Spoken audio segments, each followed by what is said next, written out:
Hello, everybody. Welcome back to Mad Lads Live. How's everybody doing this evening? I hope everybody's doing well. I hope everybody is doing quite well indeed. Welcome back to One Arm Toji, Season 2, the new Shek Kingdom. And today we're going to continue our mission from yesterday, which is we're going to try and figure out where the hell we're going to base. Because we need to start to build the reconstituted Shek Kingdom, right? The Shek Kingdom is under siege right now. And I've briefly played around with a couple of different ideas as to where we could base. A couple different ideas. One side of me is like maybe the border zone, but maybe that's a little too close, right? Maybe that's a tiny bit too close. But also I don't want to be too far away because we have the Shek Ruins and Last Stand over here. And so I'm kind of wondering if maybe we should set up over by Last Stand, over near like a Last Stand type area, like in the Spider Plains, something along those lines. We're kind of trying to figure out where we're gonna go. Down here seems like the most likely area. Seems like the most reasonable area too, in the grand scheme of things. So, and we could be able to rebuild and get ourselves set up pretty well. Down there. So I'm thinking maybe in this area, the one downside with being here is the wind is just asinine. It's just asinine. It's so loud. It's so loud. The alternative is that we might do something over on the coast over here. But that's kind of where I'm at right now. We're gonna head back down south. We did a full loop last time. We actually established a small outpost up here, but we can't do anything with it because we got assaulted by nudists, just tons and tons of nudists. So many nudists, I had to reload the game twice because their corpses were starting to peel over the walls. So that's kind of where we're at. But we're gonna continue to head south, and we're gonna go from there. And I'm gonna stop in with Seto and Seto and the others and kind of see what their thoughts are on the situation, because we had a lot of developments last episode, right? We had a lot of developments during the last episode where we learned a lot of things about what the current state of the Shek Kingdom is, and so we're gonna have a little mini council with everybody, kind of see what's going on, So, Seto.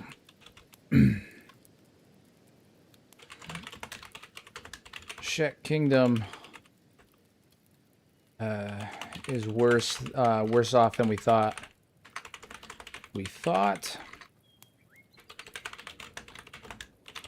The Holy Nation snuck in behind our war effort and took Squin, Admag, and the Great Fortress.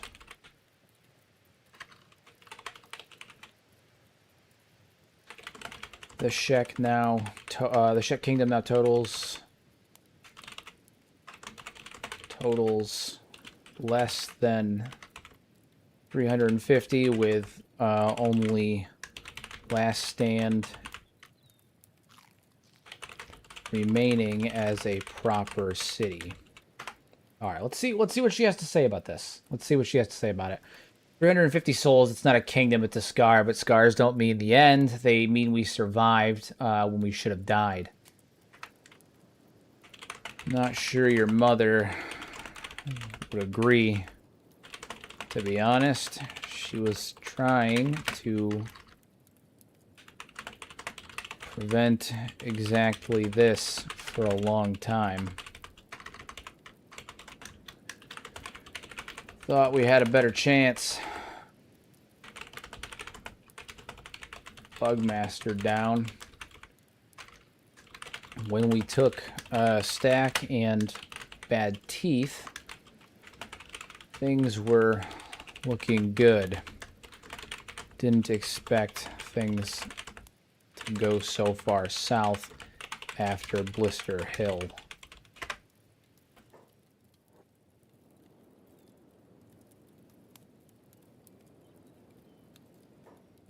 What did she say? She said Mother always knew the Holy Nation would burn twice as hot once we bloodied their nose. She just hoped we'd burn brighter. Indeed. Indeed. Well, the 5 Invincibles did survive. We survived, of course.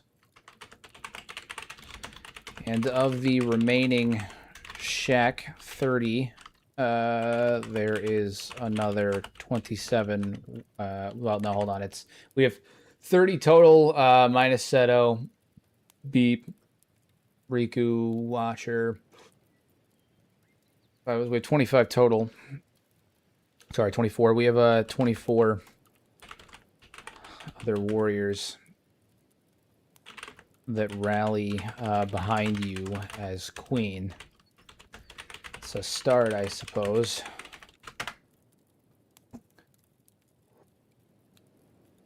"24 warriors and 5 invincibles. It's not an army, but it's a hearth to warm our hands by. We'll build from the ashes or we'll die trying. I'd rather die building than wait for the flames to reach us." Fair enough. Where do we start the new Shek kingdom at? Any ideas? Let's see. The old ironworks near the Deadlands edge. Acid rain keeps the weak away. There's enough scrap for 100 blades. Acid rain's gonna toast us too. Probably better to stay near the Sten too, so we can help refugees. The acid rain will burn, but it'll burn them harder. Sten's too exposed now. Every paladin with a grudge will be hunting those hills. We'll set a rally point closer to the Deadlands and send runners to guide the survivors through. All right. So are we thinking the Bone Fields? Somewhere closer like Shem or Skinner's Row.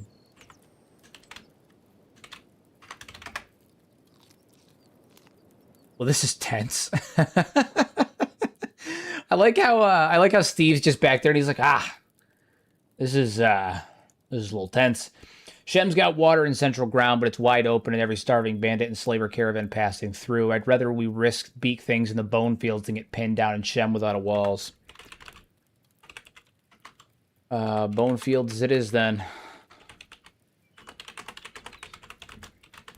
Just need to find a spot with good stone.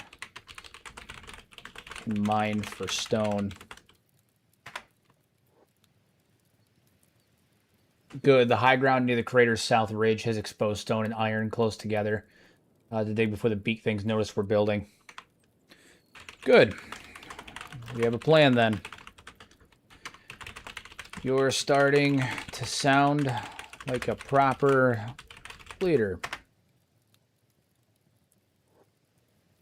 A leader's just someone who's seen enough failure to know what not to try again. Now let's hope the ground holds before the beak things get curious.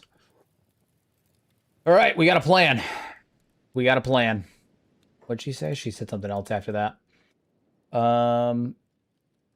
No, she didn't. Okay, I thought she did. I was wrong. All right, well, we have a plan. Seto thinks we should go to the Bone Fields. So the Bone Fields, we're going to go. That's the plan. The going plan is to the Bone Fields. We should have an okay amount of food, but we're probably going to have to get more. We are running low on supply currently, but you know, we'll make it there. So we're going to cut across. We're going to head down towards we're going to cut through Shem and make our way up into the Bone Fields, and then we're going to set up over this way in the Bone Fields. That's the plan. Apparently, allegedly, according to her.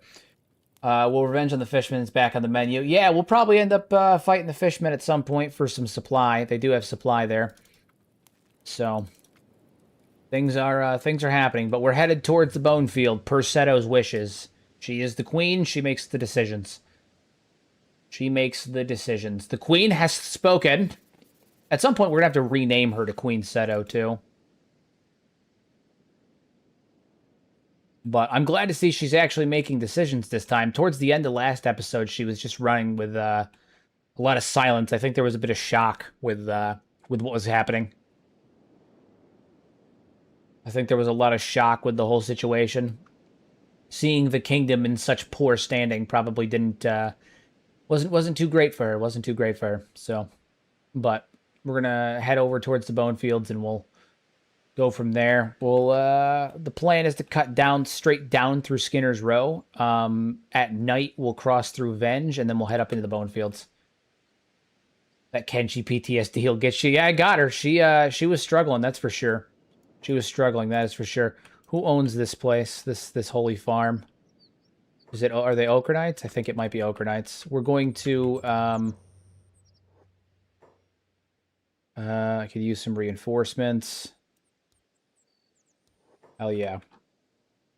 Hell yeah. What are you guys? These are kamikaze patrols. You can tell because they have the bandana. Okay, well, we're going to head over to this holy farm here. I think it's run by the Holy Nation. It is. We're going to loot this holy farm for some supply. We need food. We need food. All of you guys can get taken off of passive now.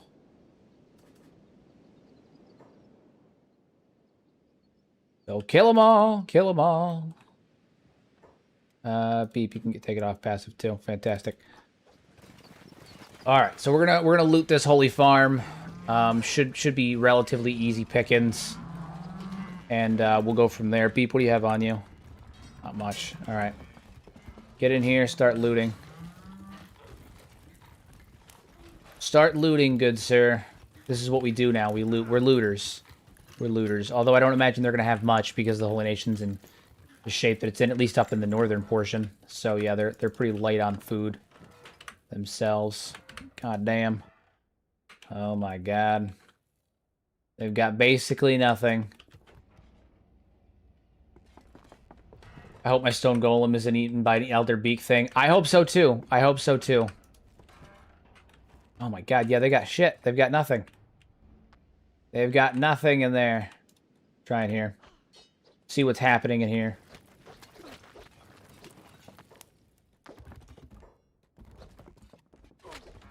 There we go. Food. And cotton, too, which is good because we can actually use that. We didn't take enough last time, so that's good. That's good. It's good. Good.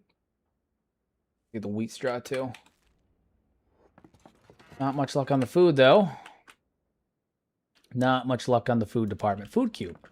It's a food cube. We like food cubes. Nice cooked VeggieTales. Yeah, that's pretty much it. That's pretty much it. How unfortunate. How unfortunate. All right, well.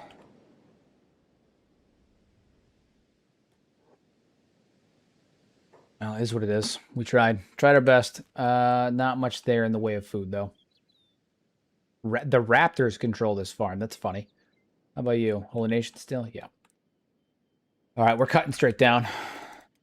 We're moving. We're on the move.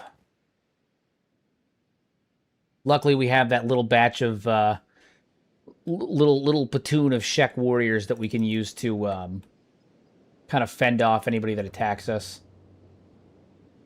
Like that. Like that. I don't know how they're going to do against this group, though. They're outnumbered severely. Yeah, that's rough. That's rough. The holy mines in this area aren't too good either. We should probably do some liberation. Hero is streaming Kenshi as I play Kenshi. It's Kenshiception. It's true. It's what we do. It's what we do. Honestly, one of my favorite things is when people are playing Kenshi as I'm playing Kenshi. And not only do I love lore questions. When people ask me questions about the lore, and I get to, spaz out on stream and talk about the lore. But I also love when people are playing Kenshi themselves on while I'm streaming, because then they get to tell me about their playthrough while my playthrough's happening, and that's always fun too. That's always fun too. Oh lordy. So, according to her, according to Seto, there is a portion of the bone fields that we should be able to settle in that has decent stone quality. So, you know, hopefully that's true. Hopefully she knows what she's talking about, but get the Tame Beasties mod, then capture some beak things. If it works for the crabbers, is it wrong? I mean, realistically, I can just use sentient sands to force them to join me, so it's I don't really need the Tame Beasties, but taming beakers might be pretty funny for the reconstituted Shek kingdom. Shek warriors with an army of beakers. Can you imagine Shek riding beak things into battle? Just mounted on beak things? Flying in with fragment axes? Like proper cavalry beheading people with fragment axes?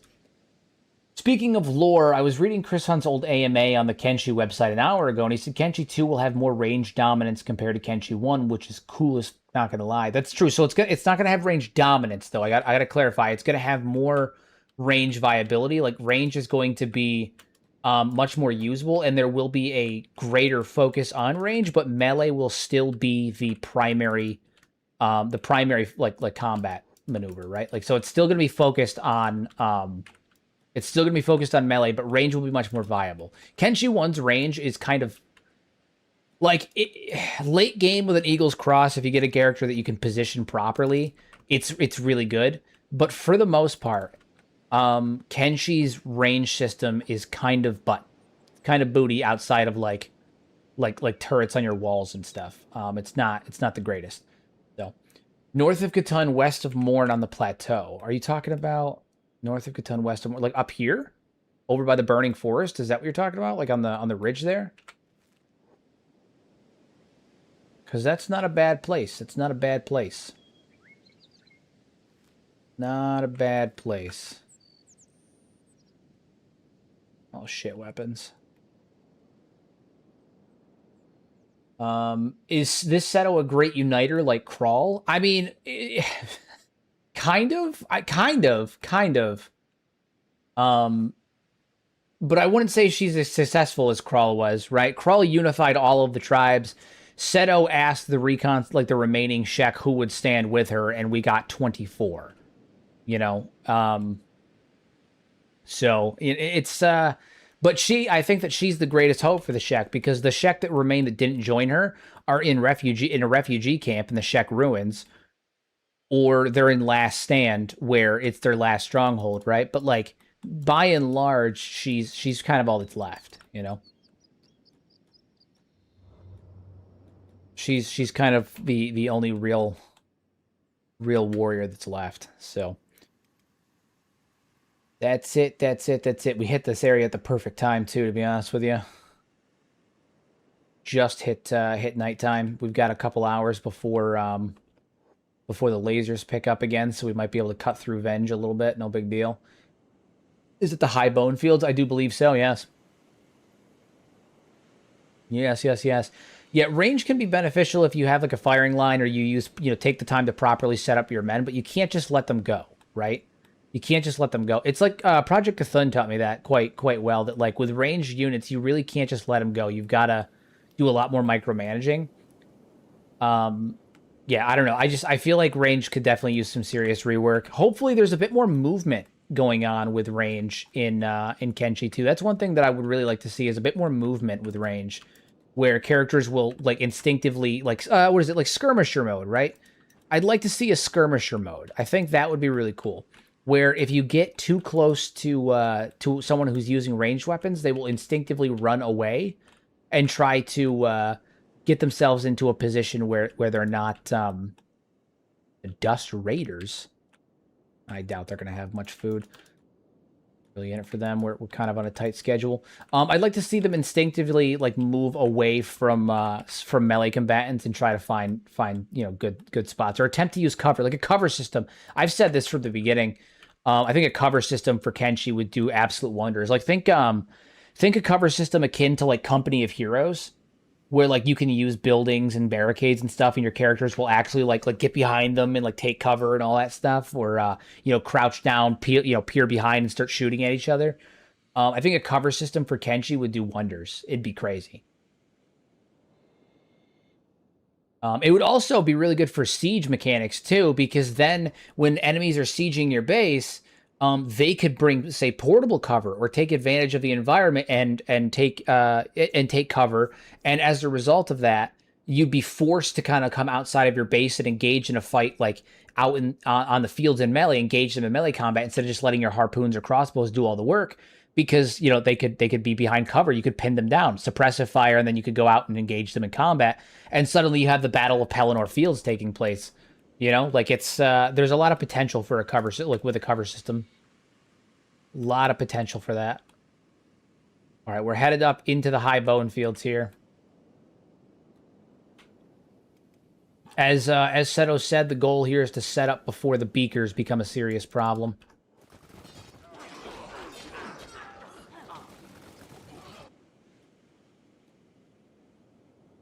So hopefully we can do that. Head on up this way. We're right on the ridge of Flats Lagoon, which is good. A lot of kaiju skeletons up here. What is the prospecting for the area? Stone is complete, but looks like there is stone over here, though, which is cool because there's a little bit more land variation in this spot.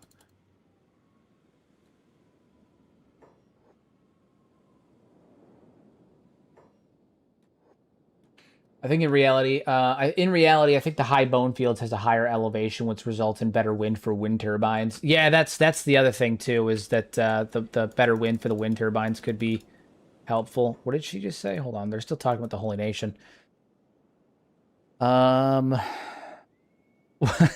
Okay, hold on. What is this?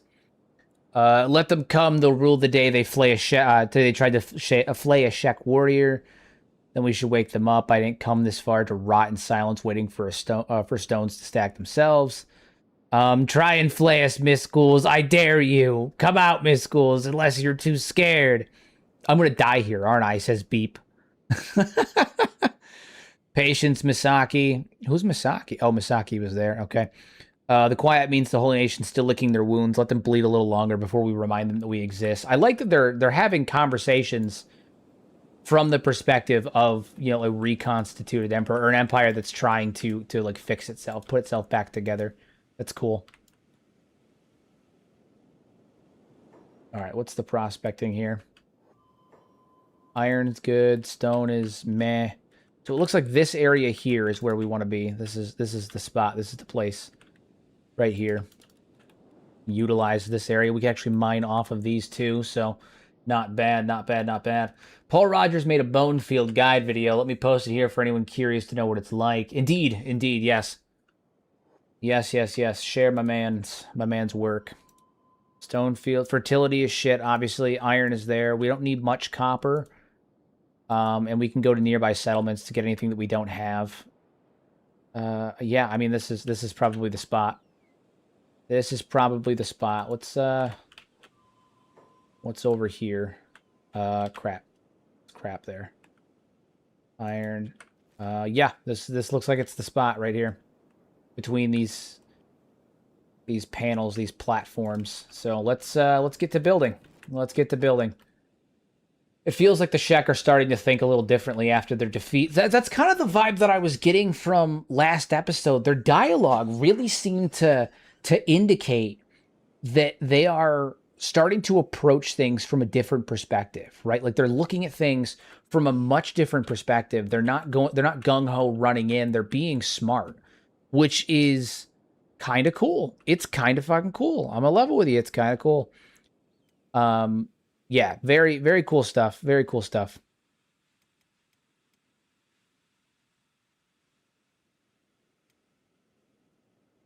Yeah, they definitely they give off the impression now that they're approaching things from a different point of view, and I think that's really cool.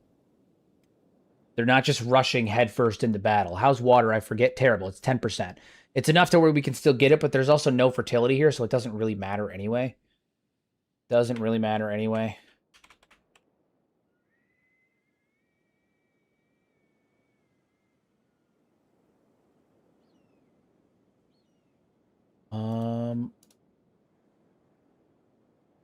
Could be good. We want to lower that down a little bit, actually. That's max, so we'll drop it down to like right there. Not bad. I don't know if we're actually going to use the storm walls yet, or how we're going to do this. I'm just kind of experimenting with design ideas.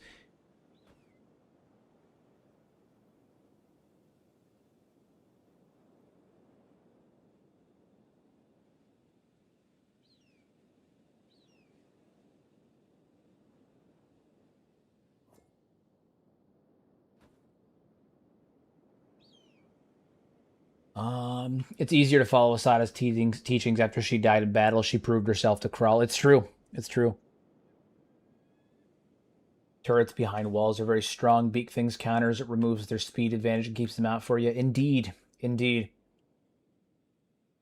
Storm wall.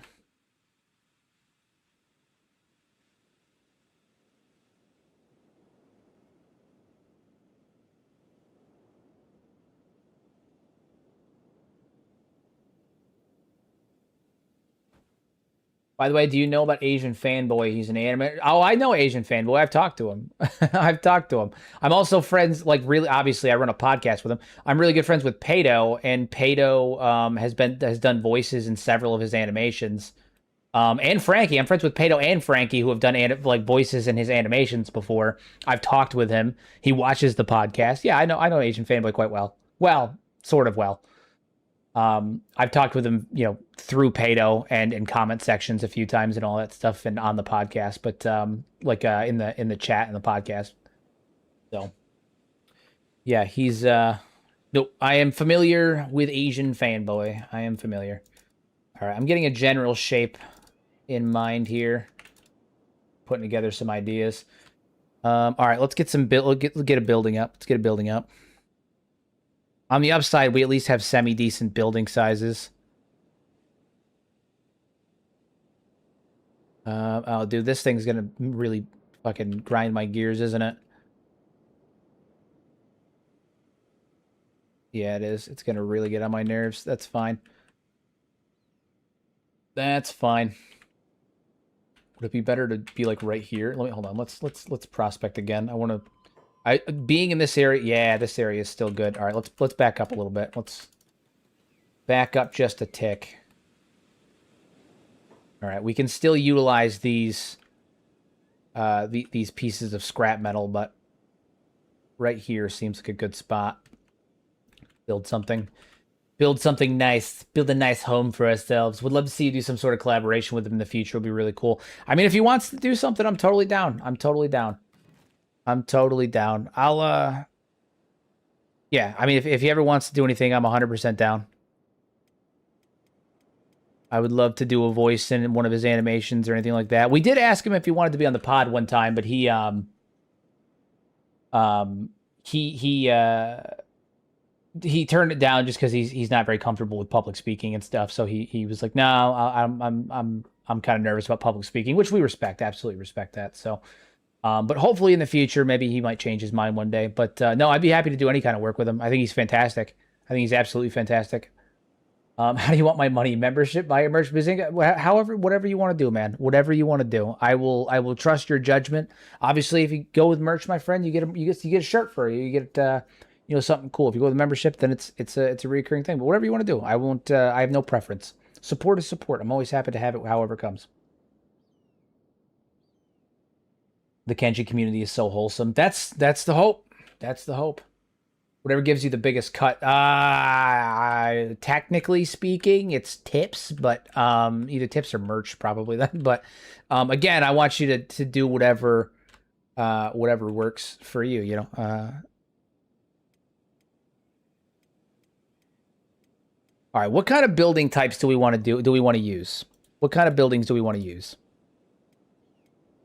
We're building a new kingdom, and I'm kind of tempted to use more buildings, to be honest with you, because I haven't really used any more buildings in any of my playthroughs, and that could be pretty nifty.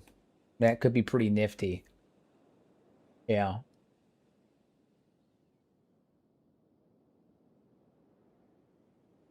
But I'm not quite sure. Built out of the bones of our enemies. Indeed, that's true. That's true.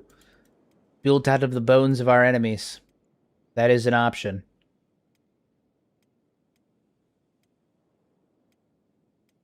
We have the round buildings there. We could use those. Quite sure. I'm trying to build like the central building or a centralized building that we can use to get things up and running, or we can run with swamp buildings. How was my day? My day was good. It's good. Tiring. Took the kids outside a lot. We went to the park, hung out, got some work done on my end. Got working on some videos, editing, all that stuff. So I mean, it was a productive day. Productive day. After stream today, I'll be going to the gym to go get swole. You know, the usual. But it's good. It's good. We don't speak of the tree. I like the tall storm house that you did by the tree. That would be... Where is it? The stack house. This one, yeah. Yeah. All right, so maybe we'll go storm buildings. I think storm buildings is a good way to go. I think it's a good way to go. All right, so we'll put a storm building over here. I still think we're going to utilize this area somewhat, but it's going to require some finagling on my end with the Shift F12. Now we got to figure out placement. This is just the first building, so it's not the end of the world. We can always move it afterwards, too. That's something I always got to remember is we can always move it afterwards. Is there drama related to this tree? I mean, it was a rough situation. It was a rough situation, the whole tree thing. It was a rough situation. Actually, you know what? Hold on, guys. Hold on. I am curious about something. Can I might be a piece of shit. Hold on. I might do something.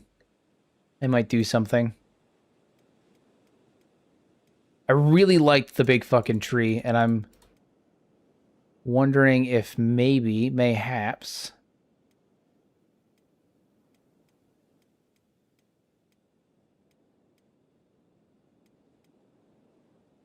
Is it under misc? Might be under miss. No.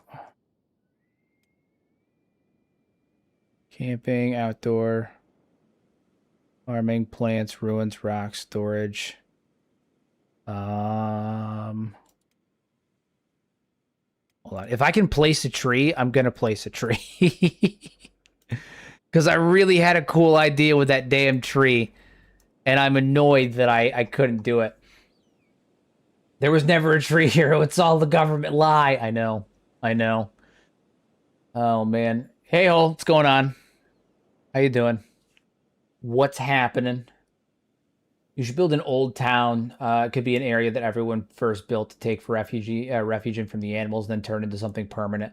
Well, we're going to see if there's a tree here first. I might be able to find a tree. If there's a tree, I'm going to put it down. There's a tree. I'm going to put it down. And I don't even feel bad about it. But it requires me to find it. I know that it's in here somewhere. Trees, walkways. It's going to be in one of these weird exterior areas. It's not under plants, is it? Receipt? No. Wait. Hey! Bazinga, thank you so much. Much appreciated for the $10. Much appreciated. Congrats on going full-time creator. Respect for following what you're passionate about. I appreciate it, my friend. I'm definitely, I'm nervous about it, but, it's what... There it is! The big giant tree! Big giant feckin' tree. That's what we love to see. The big giant feckin' tree.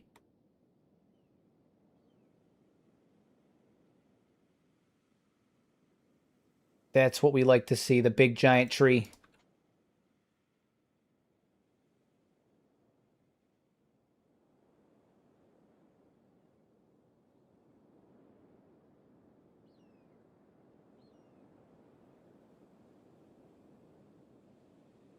No, I'm excited about it. It's been something that I've wanted to do for a long, long time.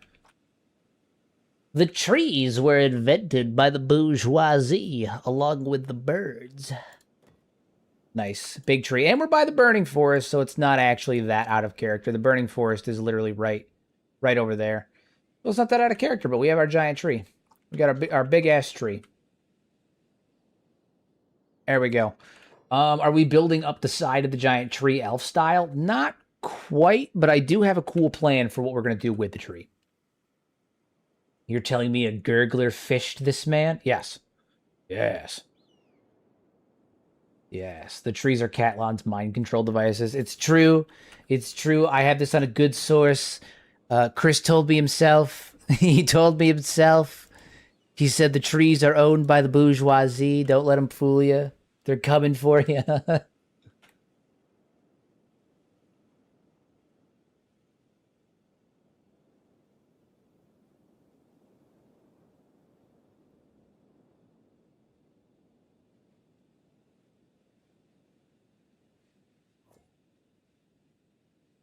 First holy flame was actually an elf. It's true. It's probably true. Just the lone tree. Oh, the lone tree in the Deadlands. That's where we set up the lone tree. It's great. It's perfect. Perfect. We love it. The Lorax is heading it all out.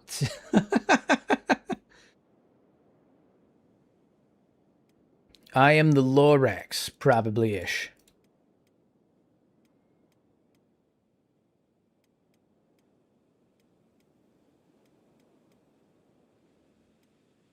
Double house situation. It's pretty cool. It's pretty cool.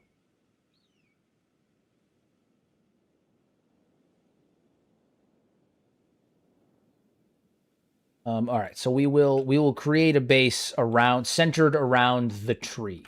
The tree.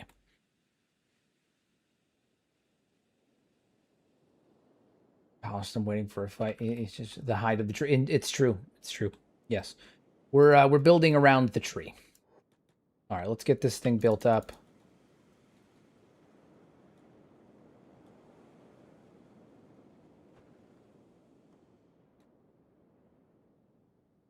The building is happening.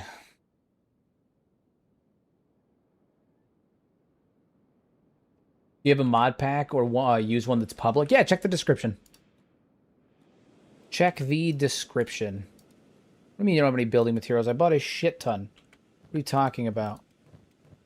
I bought a ton of building materials. Plates. Where are all the building materials I bought? I thought I bought a shit ton of them. Did I forget to buy the building materials and I bought everything else? Because that seems like something I might do. To be frank with you. To be totally frank. Okay, well, the three of you then you need to head over to Flats Lagoon. Three of you guys head to Flats Lagoon. Apparently, allegedly, I forgot to grab the building materials. I don't know how I forgot to do that, but I really could have swore I bought a shit ton of them. But I guess not. I guess not. It's fine. I'll grab some more backpacks while I'm over there, too. Hero, take your damn dementia pills. I know. I know. Watch out for the space laser. I think we'll be okay. I don't think the space laser hits right there. I don't think it hits right there. We're out of the range. The space laser hits over here. We're right outside of the space laser range. I'm bringing these three because we have beak thing eggs. Yeah, we can sell the beak thing eggs. Make some cash. Some cash money. Cash money.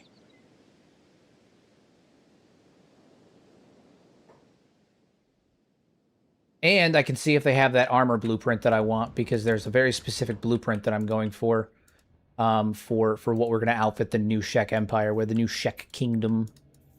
Hell yeah. Boomski, look at all that sweet money. Money, money. Light backpack. No. No. We need a large backpack. Probably.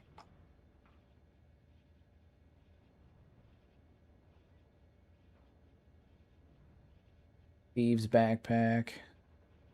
Their wooden backpack. That's what we want. That's the thing we want. Cool. All right, now we're gonna go in here and we're gonna have Lacey here run in and see if they have the armor blueprint that I'm looking for. Let's see what they got. Let's get to it. Mercenary Cuirass, Assassin's Rag, Unholy Plate. Police boots, meat rag. What is that? Mesh rags? No, that's not what I'm looking for. It's gonna be so annoying finding these fucking blueprints. Watch them be like made it by the Shek, and the Shek are, you know, currently in bad shape. Watch that be the circumstance.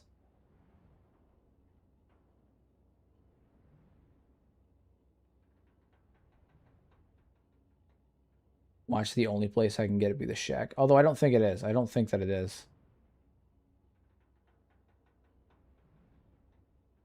Holy Assassin, Flotsam Ninja, Black Boots. Come on. Come on. You fuckers. Caves of Quid is good. I've not heard of Caves of Quid. Yeah, I am unfamiliar. I am unfamiliar. I am pretty peeved about the state of me trying to find this particular armor set that I'm looking for. I'm pretty peeved about it. I need, I'm gonna look. Hold on, give me 10 seconds. I'm gonna look up where it is. I'm gonna look up where it is. Yeah.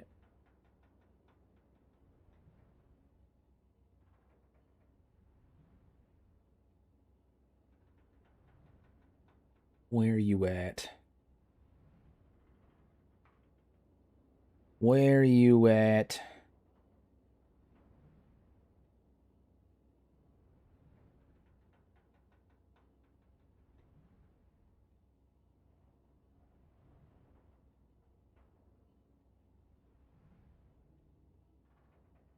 And of course, it's not going to show up anywhere. Oh boy. Oh boy.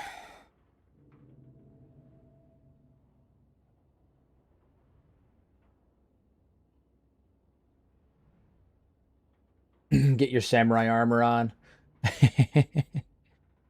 Well, I thought about using the samurai armor mod that I have as the armor for it, but there's one in particular that I'm really excited about, and I can't seem to figure out where the hell it's gonna spawn. And it's making me real mad. It's making me real mad. Making me feel a type of way. You have the north. Okay, all right, that's what it's called. The north.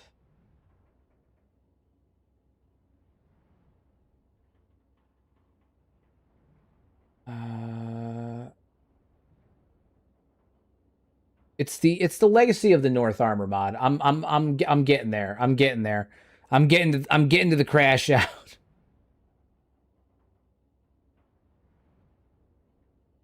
We're getting there. I just can't seem to figure out where the hell it spawns. You're supposed to be able to grab it from like grab the blueprints from a few different vendors and stuff, but I can't seem to figure out where the hell it is. And it doesn't want to the blueprint doesn't want to spawn. Blueprint doesn't want to spawn anywhere. Really annoying. Really annoying.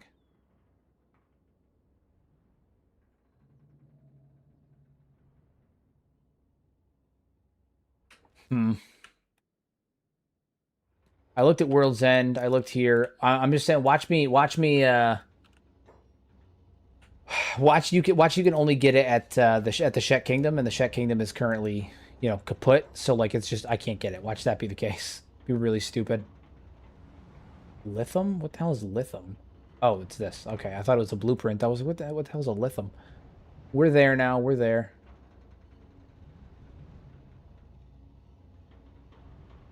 Did you check the Great Library? I haven't yet. No. No. I'll have to send somebody over there at some point. I'll have to send somebody to sprint on over there. Sprint their way over there. All right. Well, since we're here, is there anything else that I can grab? Do you think Kenshi 2 will have boats as a game-changing mechanic Chris mentioned? I do think that it will have boats. I am of the mindset that it will have boats.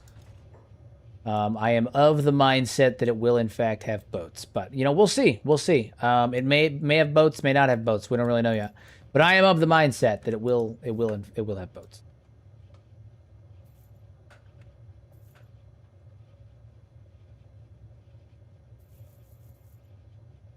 All right, that should give us enough food to last a little while longer. We've got some building supplies. Get back to the outpost. Go there. I'm going to have somebody sprint on over to the Great Library and check that out. which is up here in Black Scratch. We're going to send Toji over there. So Toji's the fastest amongst us. He should be able to get there in no time at all. Dodge them space lasers. Hold on, Toji. You need to come back down this way. You're dodging space lasers. You're making risky plays, my guy. Risky plays.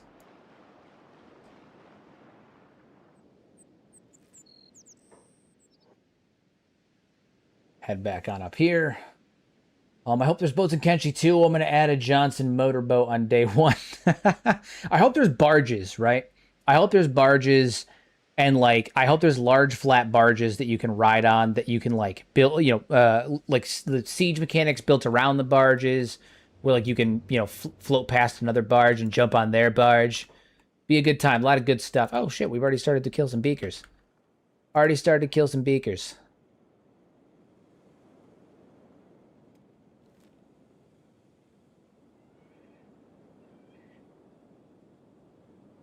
Toji's fast enough that he can dodge pretty much anything that comes his way, so we just got to keep an eye on him to make sure that he's moving, and we should be fine in that regard. Now we got to get our stone platform going. Stone mine. Get our stone mine happening. Stone mining is, oh shit, 100% on the stone. That's fucking beautiful. Beautiful. Put that right there. And the stone processor, which thankfully we have the thing for.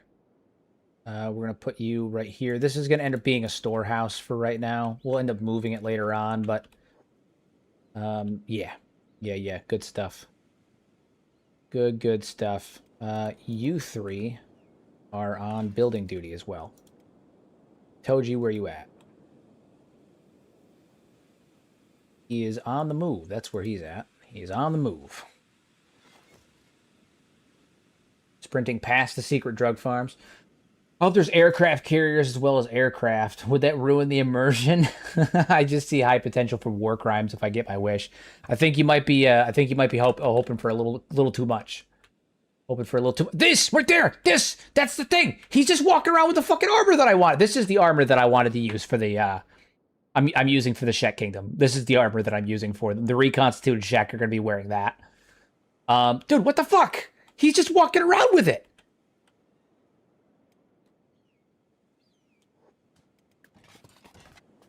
He's just walking around with it. Except they won't wear the helmets, probably. Valhalla? That's not on my map. You look more like you belong in Clownsteady. If you're dead. Looks like I could kick your teeth in. Well, then find me again when you can kick mine instead. Okay, all right. Fuck you, dude. We'll end you. We'll take care of you. Let's go. Let's go. Who does he think he is? He thinks he's a beesh. Put him down. He dares challenge the great Riku. Gonna beat his ass. Fantastic. Okay. What is it? Oh, okay. There it is. Yes, fantastic. We have the stuff. We have the stuff. This is it, right? These are research blueprints. Yes. All right, Toji, you can come back. Toji, you can come back. Yes, that is what we wanted. Fantastic. Naturally, Riku will probably be donning this first. He has to. It's kind of a necessity. Let's be frank, people. It's kind of a necessity. If anyone's gonna be donning this armor first, it's gonna be Riku. He's Riku. This is what he does. This is what he does. Outstanding. My guy's got the shield, got the hands. We love it. Carved runes. Hell yes. Give Steve the sword and shield. Probably gonna give Steve the sword and shield. It's a good move. It's a good move. Here, we'll have Steve get over here for a second. Take the backpack off. Trade with Riku. All right. Riku, you get the cloak, obviously. That's what you have. That's what you have there. Give the sword and the shield to Steve. We love that. We love that. I don't want to be Frank. Frankie was here. Can be Frank. Steve the pirate. Yeah, Steve's the pirate. That's what he is. That's what he is. He is Steve. Steve.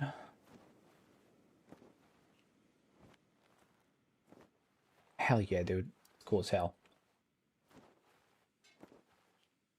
There's just Steve. You know what's funny about Steve is Steve was a 5 Invincibles, and I didn't change his name. That's just what he was. He was just called Steve.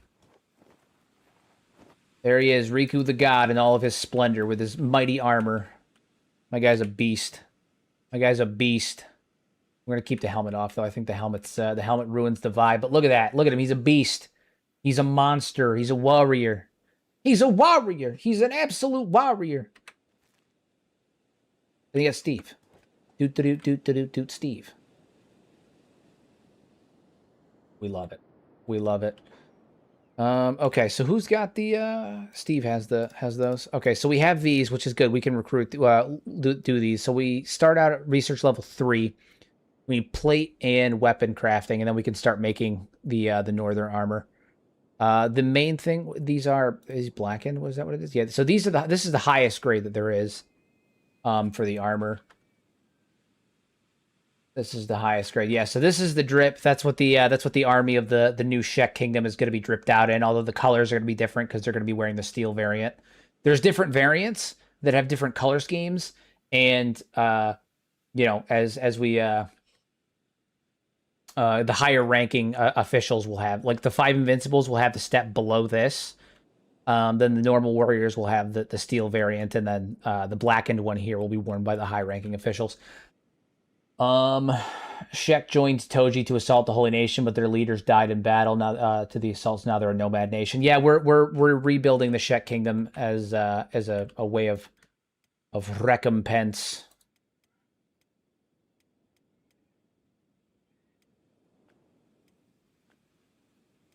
All right, so now we've got 3 people doing this. Got 3 people doing that.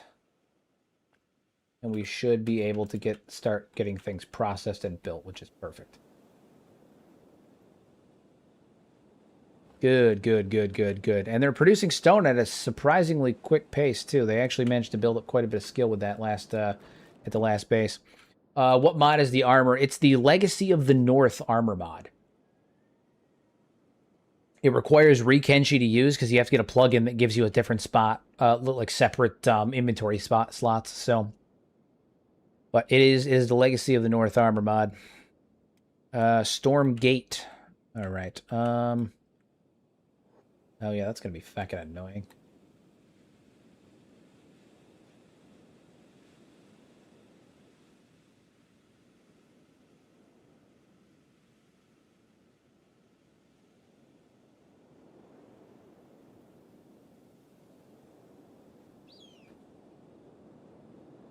All right, storm walls.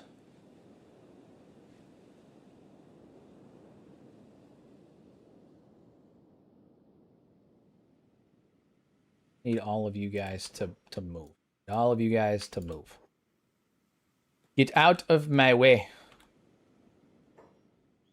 No, whatever you're doing, get out of my way. There we go. All right. Is full solo a legitimate and viable way to play the game, or is it completely unviable? No, it's doable. It's doable.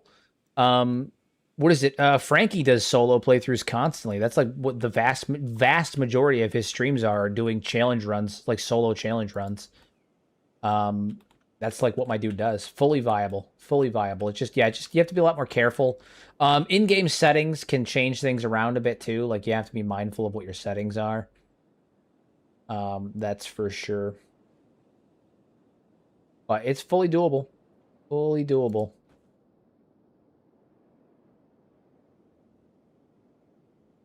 And we'll put a building right here as well. I'm going to have to use the Shift F12 to move some things into place.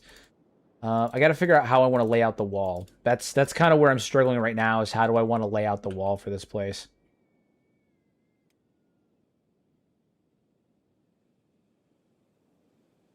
I definitely think having just like some kind of a kill box is probably the right move. But I'm also like, do we go with the storm walls, or do we mayhaps go with like normal walls or something like that. How big do we want to make this? Like how much area do we want? I mean, there's a lot of questions. A lot of questions to be had. A lot of things under under consideration.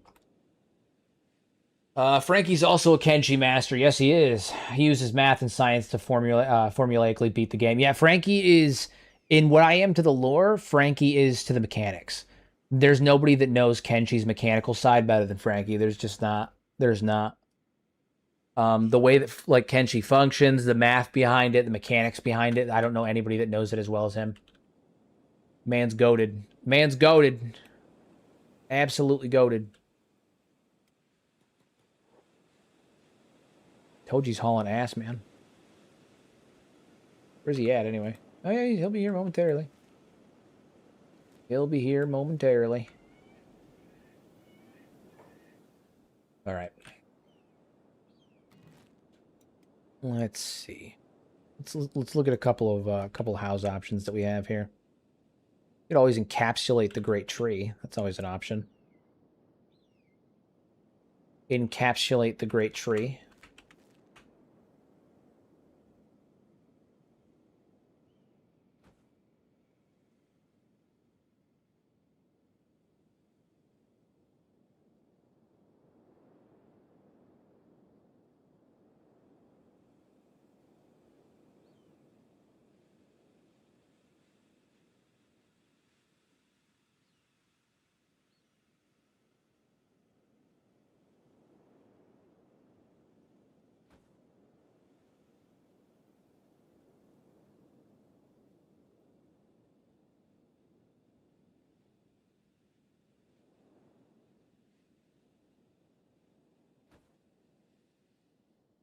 And then we could put another stack house or something on the back, or a tower on the back.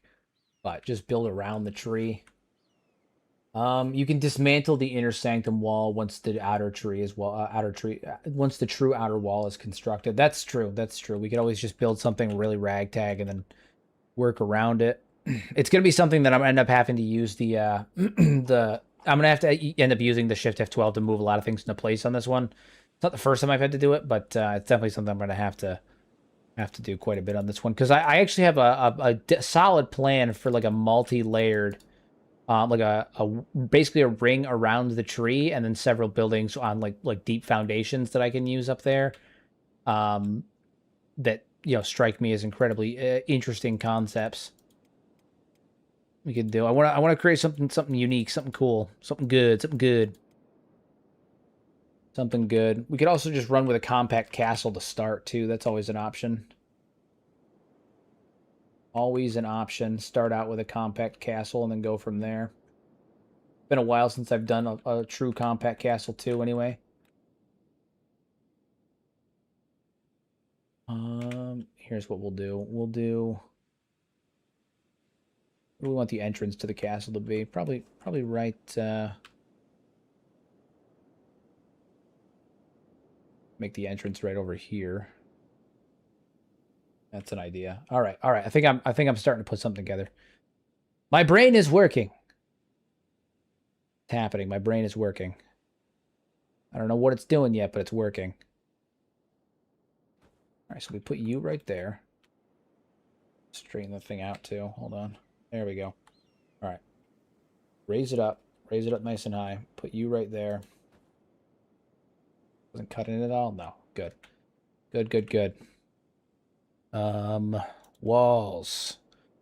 We'll do a storm gate. We'll put a storm gate right here.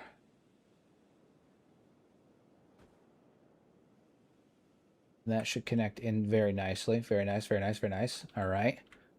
And then we do another longhouse right here.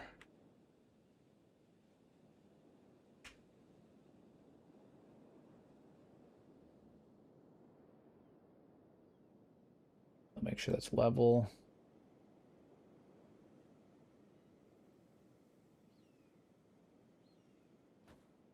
Longhouse right there. Lagoon platforms as far as the eye can see. It's true. Just nothing but lagoon platforms. Lagoons for days. All right, so now we've got the initial gateway, the entryway right here figured out. And we can attach turrets onto these buildings here and shoot down into a kill box. So we'll have a little bit of leverage right there. We can also see Morn from here, which is interesting. I'm a sucker for the Lagoon platforms. It's true, we do love the Lagoon platforms. I'm kind of a sucker for them too. Do love me some Lagoon platforms.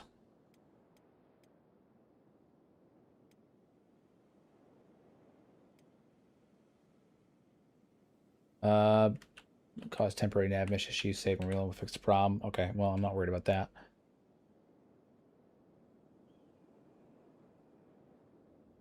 Put you right here. Be a tree in the center of this building. That's totally fine. Not the most inconvenient thing that I've ever done.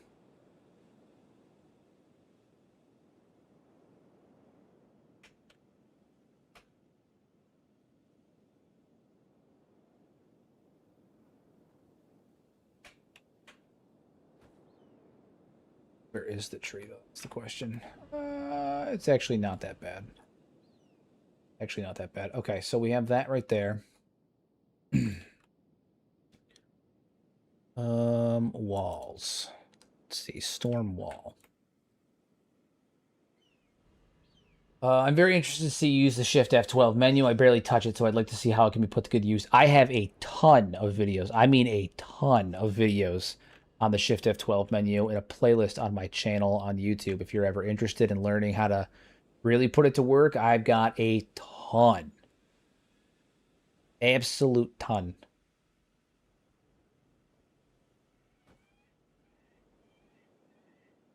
All right, so we'll put you right there.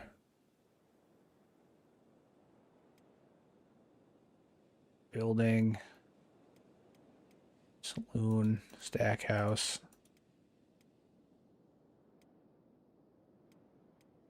Platform round.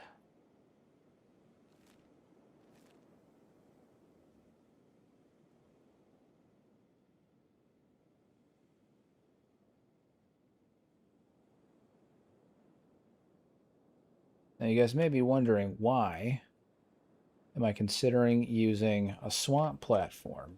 And the funny thought that I had was of using the swamp platform as a position to mine from. The mine from there. Oh, thank you. Much appreciated. Welcome to the Mad Lads Guild, my friend. Welcome, welcome. But I think it might look a little wonky. Yeah, it does look a little... Looks a little wonky, but we could probably still figure something out with it. Hold on. Let's continue. Let's continue on. Hold on. Things are happening. Things are happening.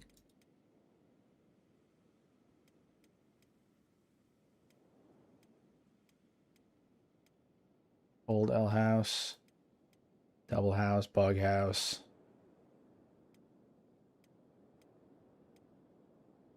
It's the storm house. Probably just take 2 of these.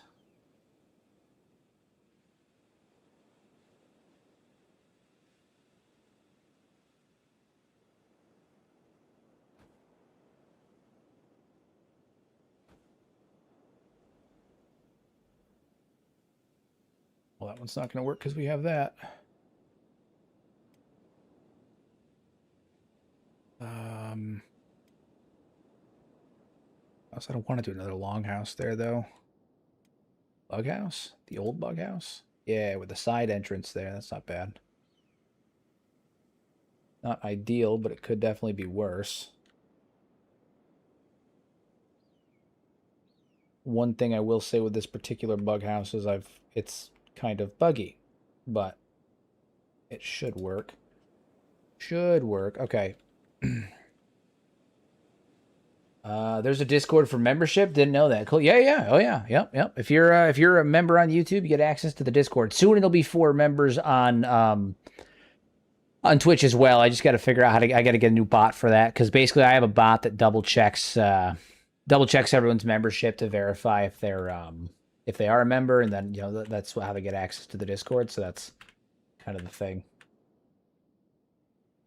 Kind of the thing. A buggy bug house? Yes. Yes. Yes, yes. Okay, well, this is kind of a ridiculous like compact keep, but it's kind of the best that I could come up with on short notice, and the area is not the most ideal, but it's the most useful in the immediate. How do we feel about it? How do we feel about it? We can set up turrets up here. It's relatively small-ish, but it gives us a lot of buildings to work from. It's defensible. I mean, how do we feel about it? What are the thoughts? Confess your woes to me. What are the thoughts?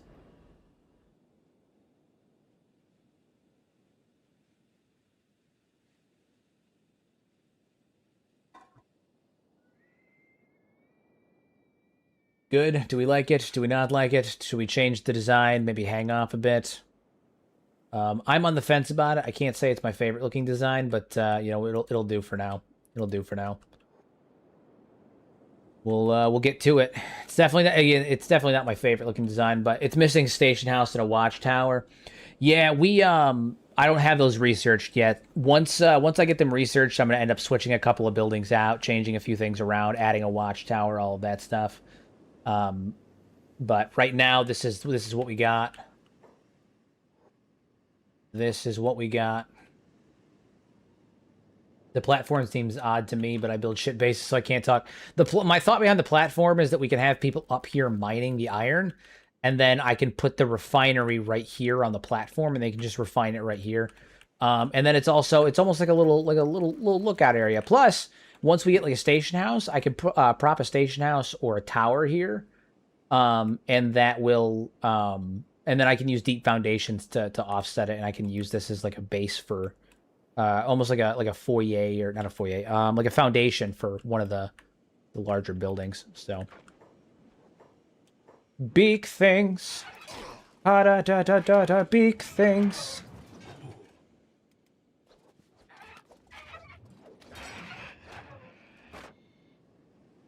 So we'll get them producing. They're making a lot of that stuff. This is looking pretty good. Production on this is not stunning, but it'll do. It'll do. We need to also get research happening, so let's get research popping off. Tech. I really should have gotten the compact research benches again. I definitely forgot to do that. It's such a convenient mod to have. Be placed inside a building. It is inside the building, you swine.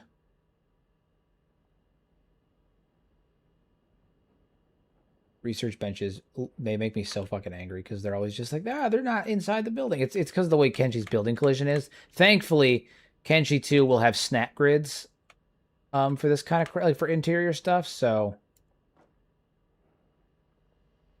thankfully. You should build a storage crate for building materials so they can have a spot to drop from for making these shells. Indeed. We also are going to need power, and we should have enough to do that without much of an issue.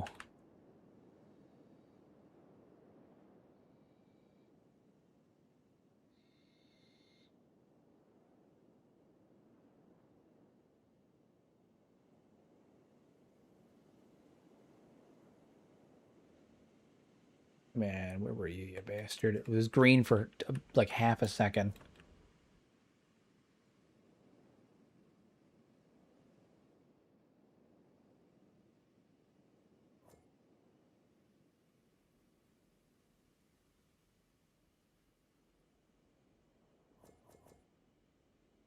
Come on, it was green for like half a second.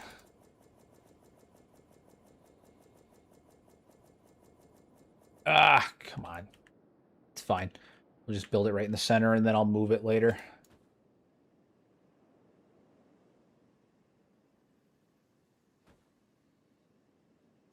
Theoretically, I could just build it like right. Not like they attack our power station systems anyway. We'll do it right there, and then I'll move it later if I have to. All right. Is there a place anywhere mod that lets you have no restrictions, like in the Shift F12 menu? I haven't seen one, but you know, it is what it is. It is what it is. Yeah, I definitely should have gotten the smaller research bench mod. It's kind of an essential mod in my opinion. Kind of an essential mod.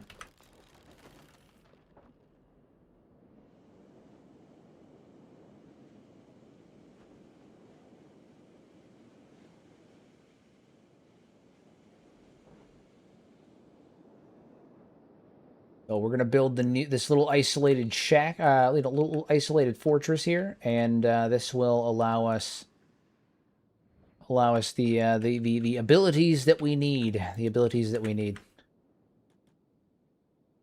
Here and add these. Build this thing. I know that we have a ton of plates, so this shouldn't be a problem. Did we already spend all of our plates? Like I don't understand what we're talking about here, guys. What is the problem? I could have swore we had a shit ton of plates. We only built one thing that used plates.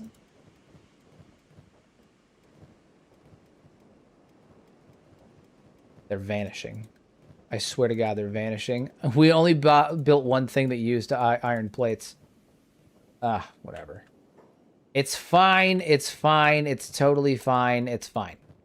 It's probably fine. Once you get your basics, comfort comes afterwards. Yeah. No, we'll get all the good stuff sorted out first. Okay, well, head over to Flats Lagoon then. Do you have resource ditching turned on? I do, but I have nowhere to ditch it currently. Like there's nowhere for it to go. Guys. Oh my God, they're stuck. They're stuck. These fools are stuck.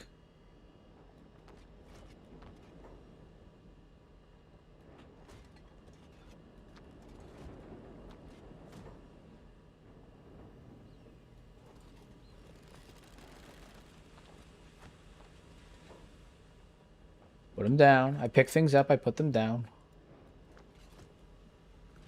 And now you're stuck. Fucking fantastic. You up. Alright. Stop going inside the building, guys.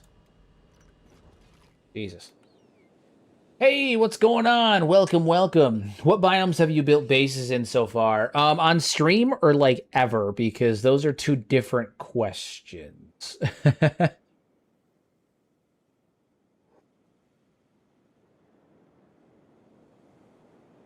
Yeah, they immediately run back in. Stupid people. Stupid people.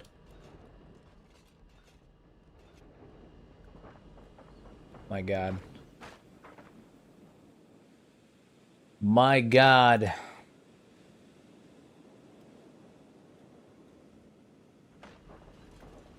Iris, what are you doing? What do you have on you? You have food. Oh my fucking God, dude. What is happening here? Alright, you head down the Flats Lagoon. We gotta get some more iron plates, apparently.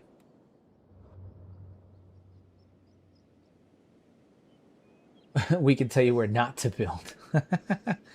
The ones that I've built on stream. So I've built in the Cannibal Plains, I've built in the Fishman Isles, I've built in the Fog Islands, I've built in Spine Canyon, and I've built here, and then I started to build in the Shrieking Forest. Now, where I've built total, so that is a much different question. Total, I've built in the swamps. I've built a ton of times in the Sten Desert, ton of times in the Border Zone, ton of times in Vane, a few times in the Fog Islands, many times in Cannibal Plains. I built once in the Floodlands. I've built in Berserker Country. I've built in Okrins Valley a shite ton of times. Two or three times I've built in the Deadlands. Once in Venge, a few times in the Gut, many times in the Great Desert. Once in Bast. I built over here one time in the Howler's Maze, and I've built in Sonara's Dark a few times. And I've also built in the Pits. John Lore Kenshi, that's me. How you do? That's me. I'm the guy. I'm that guy. I'm the Kenshi lore guy. That's me. How you do? Is it possible to get a bone scientist to measure the kaiju bones in the high bone fields to figure out what size of kaiju creature it was when they were alive? Maybe. There's different kinds of kaiju. That's the thing that is really important. There's different kinds that were present. There wasn't one singular kind, right? So there are these fucking gigantic things here, right, with the rib cages and stuff like that. Those were huge, and based on the skulls that we've seen around, they were probably like they. Again, these assets were assets that were ripped from. I'm not ripped, but like they were taken. They were basic assets that were taken from other models, right? Like they weren't modeled for this; they were other models that were used. So take this with a grain of salt. Based on the size of the skeletons and the limited bone structure that we have, the big skeletons here, like these ones, appear to be some kind of whales, right? They appear to be some kind of whales. Now, in places like um, over in Spine Canyon, where there's that behemoth hand, and this is something that I talked about on the Discord the other day. In Spine Canyon, in this area, there's a behemoth hand that's actually sticking up out of the ground, right? And nearby, there is a skeleton of what looks like it was probably a kaiju skeleton. And that kind of sets an interesting picture because this is the only other behemoth besides Stobe, that is not in obedience that we can find that is like confirmed to be a behemoth, right? There might be one or two in other places that I can't remember off the top of my head, but as far as I'm aware, other than Stobe, this is the only one that we've seen, right? And it's really interesting because when you look at the bone structure for that particular kaiju compared to the ones in the bone fields that have a skull that's kind of shaped more like a whale, and they have these large rib cages, like large circular rib cages that kind of you'd expect from like a large, like whale. They kind of look like giant whale bones, right? When you look at the one in Spine Canyon, it's a lot longer. It's a lot longer, and it kind of has always given to me more reptilian vibes. And there is a skull on there that kind of gives me more like crocodile, alligator type vibes as well. And when you pair that with the fact that during the time of the First Empire, this area, all of the Great Desert, was likely a jungle, right? And it's only in the last couple of centuries or thousand years turned into a desert due to desertification. Just like how Vane is doing the opposite, it's becoming this is junglification of the Sten Desert in the border zone. Vane is desert turning into jungle. Shem is jungle turning into desert, and the Great Desert used to be a jungle, and now it is a desert. And so, if you consider that this used to be a jungle, that's like a crocodile skull type deal going on over here, along with an elongated set of bones that make it look very much like an alligator or a reptilian species of some kind. And then the behemoth here, it paints an interesting picture of a fight between a behemoth and a kaiju in a jungle. It basically like a reptilian kaiju fighting a behemoth in the jungle, and they both died. Maybe it was several behemoths fighting against this kaiju. But it paints an interesting picture of what it could have been like, where it was a behemoth and a reptilian style kaiju, alligator style kaiju in a giant jungle fighting to the death. Really cool stuff. Really cool stuff to think about. Really cool stuff to imagine. Very, very cool. Very, very cool stuff. Kenshi was straight up Skull Island. Kind of. Kind of. Kind of.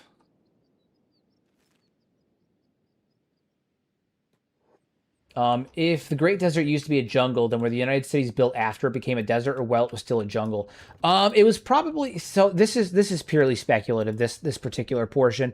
If I had to throw my own 2 cents in there and make my own guess, I think that it was probably built during the junglification. I mean, during the desertification. So like it was probably still a little bit fertile, but I think it was largely succumbing to being a desert at the time. Um, just because when you look at several of these cities, a lot of these cities were built during the Second Empire, right? They were built during the Second Empire, or they existed partially during the First Empire, and they were built around. Like the Tengu's Palace is a First Empire ruin, right? All those ancient citadels. Tengu's Vault is a First Empire ruin. The tower at Trader's Edge is a First Empire ruin. All of those First Empire, all those ancient citadels are First Empire ruins, and the cities were built around them. But the cities were largely built during the Second Empire, and then they seceded from the Empire, became independent city-states, and then were reconvened and confederized into a united cities sometime in the last 1,000 years after the end of the Second Empire. I mean, So it's presumed that any of the ones that have ancient citadels, the citadels have been there since the First Empire. The cities were built during the Second Empire in the regions around here, and that's why you'll notice that some of the buildings look like they're halfway submerged in the sand. When you look at things like Haft, when you look at things like Stoat, when you look at things like Shobutai, some of the buildings look halfway submerged in the sand. And I imagine that it's because at one point they were built when the sand was a lot lower before everything became fully desert. And you can kind of see like how things have transitioned and all that stuff as things have gone on. But yeah, this area used to be jungle many eons ago. Eons ago. Eons ago. Many moons, many moons. Okay, so we need to find some place that's going to give us steel plates because there was none in there. Maybe up here. Maybe this dude will sell some. Anybody up here? No, just travel and repair. No one up here sells anything. Shit. Yeah, we need iron plates, and they don't sell them there. Excuse me.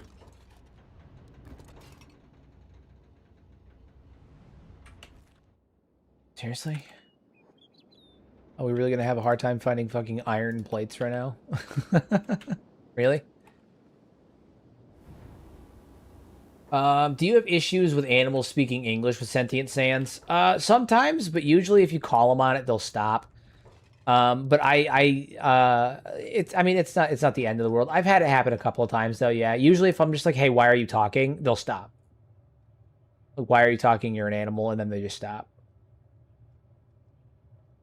I did notice the sands are different shades of tan. I always wondered why. I thought maybe it was rock composition underneath, like limestone versus marble versus granite-based sands. I'm sure that's part of it. I'm sure that that's part of it, but also it's probably just varying stages of desertification. Like it happens in different stages. It happens at different times. So probably, I mean, it's probably partially that, but it's also probably just partially that it changed from jungle to desert at different stages.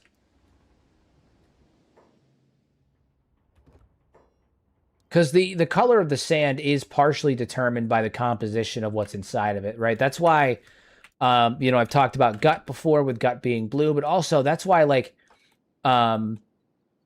Berserker Country and the Purple Sands and Leviathan Coast, that's why they have that purplish reddish hue. It's the byproduct of what is it? I think it's is it granite? I think it's either granite or garnet deposits. It's I talked about it the other day in one of my posts. Someone had asked me about it in one of my comment sections, and I can't remember what I had said. What was it? Give me a sec. I gotta remember exactly what I had said.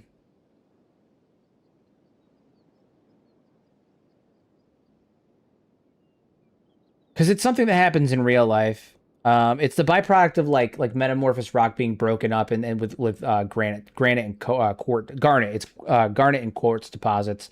Yeah, so it's purple beaches are a phenomenon caused by the presence of large amounts of garnet or other purple minerals like manganese or rose quartz that have accumulated in local sediment. These purple beaches are primarily found in the Western Canadian Shield. There's some in Massachusetts. There's two of them in Massachusetts, several in California that all have like purplish sand, and it's the byproduct of ocean currents breaking apart garnet-rich rock or glacier deposits that have garnet in it, and then those deposits get washed up on the shoreline, and the sand becomes like a purplish color. So it just means that there's glacier deposits in the water around Kenshi that have a high presence of rose quartz and garnet. So like the sand color is something that is noteworthy in Kenshi. So like that could partially be due to the composition of the sand itself, but I think that it also has to do with the stage of desertification that it used to be in, that it's in currently. I mean, the theory I had, the southern hivers had blood spider DNA, and the western hive wasn't, but the main theory about it being a meat-based diet makes so much sense. Yeah, because theoretically they're basically identical. The only difference is their diet. And what the big smoking gun for me is that the Southern Hive Queen is the same color as the Western Hive Queen, which means she wasn't made differently. Only her offspring is a different color. And that means that whatever she's doing to produce her offspring is different. And that's when you get into the realm of what their diet is. So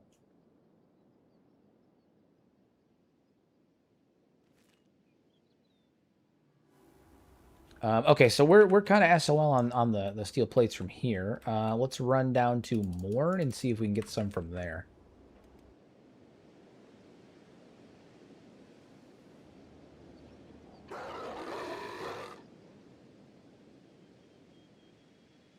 Head down from there.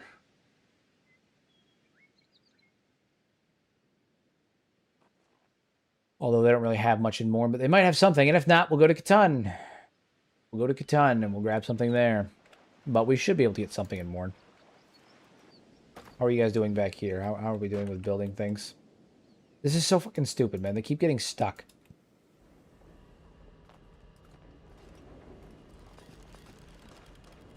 Oh, right. You have no left arm. Now Riku's going to be stuck. Jesus Christ, man.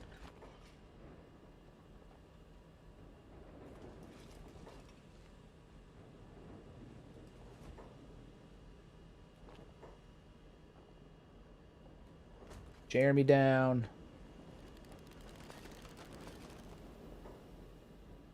Lacey down. Pick up Riku. Put Riku down. Jesus. All right, building's almost done, though. At least we're still there.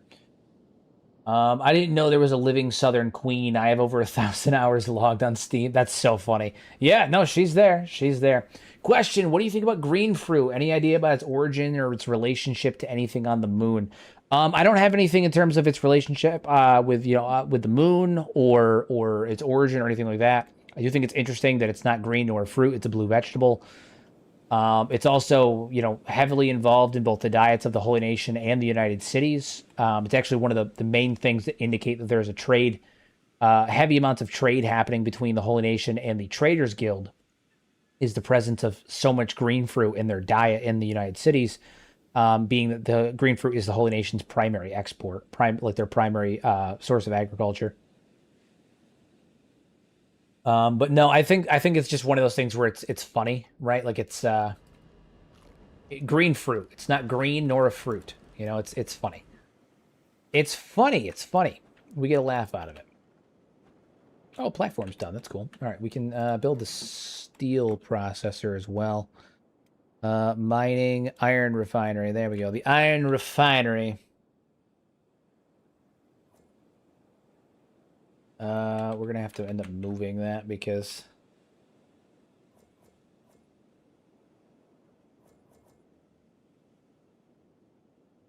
whatever. Platform's not going to quite work out the way I wanted it to, but that's fine. We'll figure that out.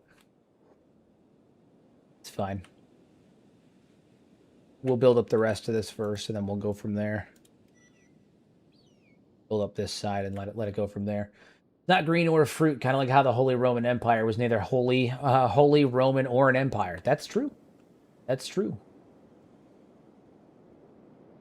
Maybe an homage to tomatoes being fruit. I mean, possibly. Who knows? Who knows? It could just be like general, like chicanery, gigglery on the part of Lo-Fi and the team. On behalf of the team, it's funny. It's a funny thing. Is that an Elder Beak thing in here? No, it's just a normal Beak thing. I was gonna say, is this whole place gonna get wiped out in like 15 seconds? Pack of Elder Beak things comes in here and just wipes this whole fucking place out. Oh my god, does no one have fucking iron plates? Is it that hard, people? Is it that hard? My god.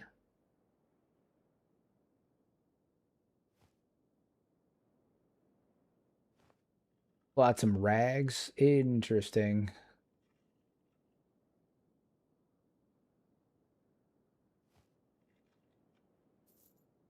Take that for Toji. Take that for Toji. Is Chris a troll or do you think Nat's a troll? I think that Chris is more of a troll than Nat. But each their own. I think that Chris is more of a troll than Nat. You know, when Nat writes a faction, she writes the Skin Bandits, right? When um when Chris writes a faction, he writes the Crab Raiders. So, you know, take that with what you will. Take that how you want. You know? All right, down to Katana this, down to Katana this. Yeah, when Nat writes a faction, she writes the Skin Bandits. When Chris writes a faction, he writes the Crab Raiders. Is the Fogmask blueprint only found in the scrap house? I'm not 100% certain, to be honest with you. Not 100% on that. Not 100% on that. Good old Gustavsen. Elder Big Things nearly wiped out Brink NPCs in my save while I was AFK healing. Dude, they'll do that. They'll rip the entirety of Morn apart. Completely rip Morn apart. They'll take out Brink. Like, the Elder Beak Things are no fucking joke, man. I don't think the Fogman has a blueprint in vanilla. Swamp Fogmask has a blueprint. Yeah, one of those. Those are the areas that I myself am not super great with. If you want to know why, if you want to know about the you know, the soil composition or histories of a faction, I got you. If you want to know about like locations of blueprints or you know, how strength stats work or leveling, those are Frankie questions. Those are Frankie questions.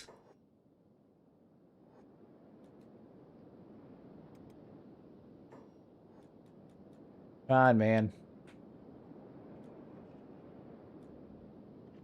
The upside is while we're doing this, trying to grab the trying to get our hands on some steel plates, which is asinine that it's taking this long. We are at the very least getting the rest of those buildings built in the background where I don't have to do anything. Guerrilla Bandits were seemed like they were written by Chris. I'm not sure. I'd have to double check. I'd have to check on that. Now we gotta wait for morning time, so we're gonna switch back over to you guys, see what's up with that. Honestly, we haven't had to fight many big things. In the grand scheme of things, we've not fought many big things. Is this building gonna be unusable? Is there like a pathfinding issue with it? Get in there, and then we can't get out. What is that? What is with that? Why is that? What is that? Why is that? You rat bastards, why is that?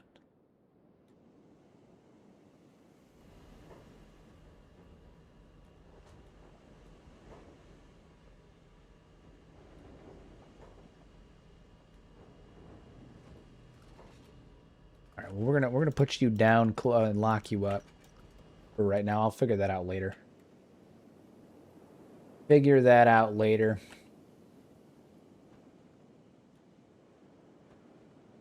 Yeah, we're gonna have to make some serious adjustments on the back end while we're doing this. What I'll probably end up doing is I'll get a lot of the building pieces mapped out for this particular. Can you do Shift F12s and fix names to try and solve that building? Probably.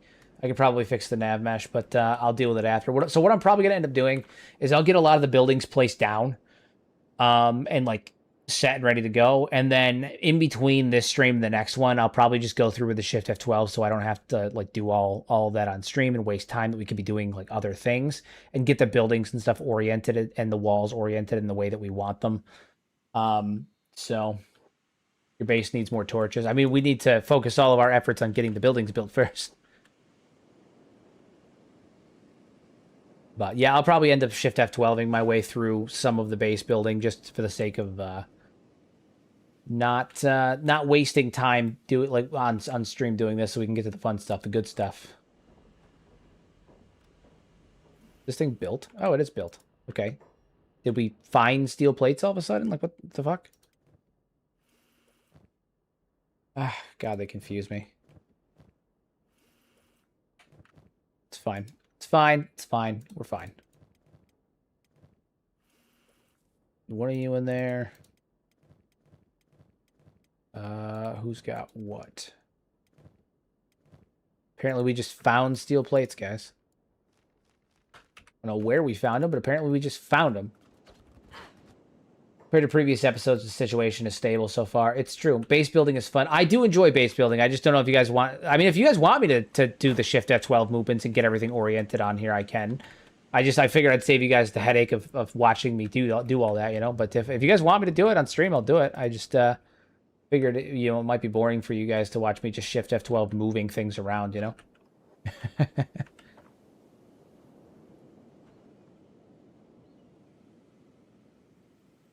All right, so now we can do proper research. Love that. All right, yeah, all right. Well, never mind. Disregard me, disregard. All right, building shows. There's that. Public sales, item storage. We need to do walls as well. We need better walls, defensive walls. Yeah. Get some better walls up and running. Gustavin, my man, it's about to open up. Shop time, shop time.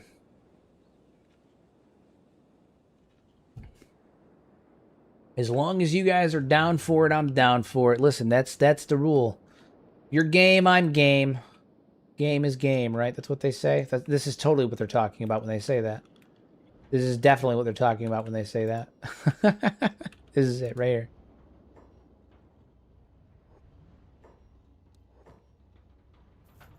All right. We got a shit ton of those. Yeah. Yeah.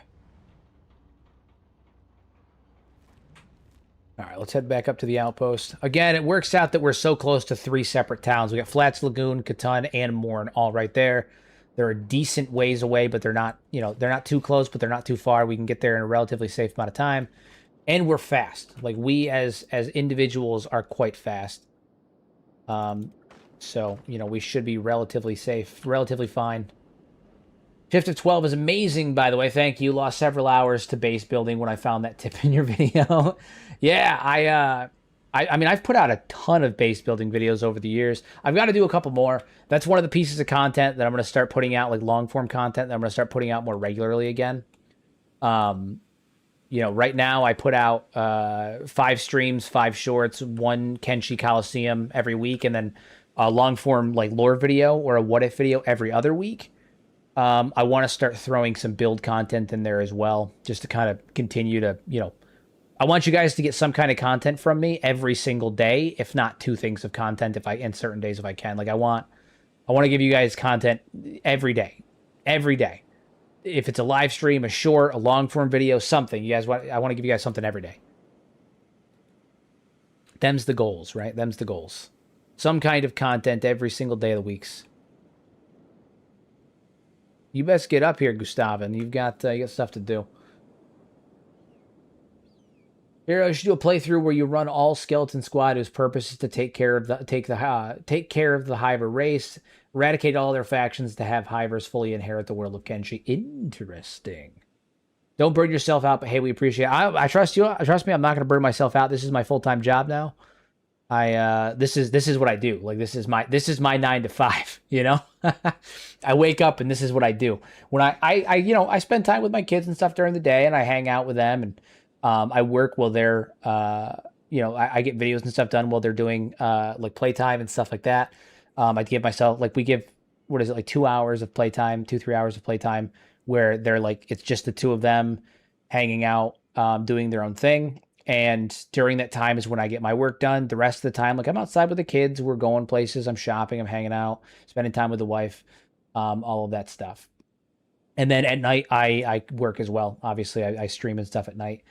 Do the kids enjoy that you're home more? I've been home their entire life. I worked from home prior to doing this. I worked from home, so I traveled a bit for my during my last you know, in my previous career. I traveled you know, once every couple of months for, you know, a few days at a time. But,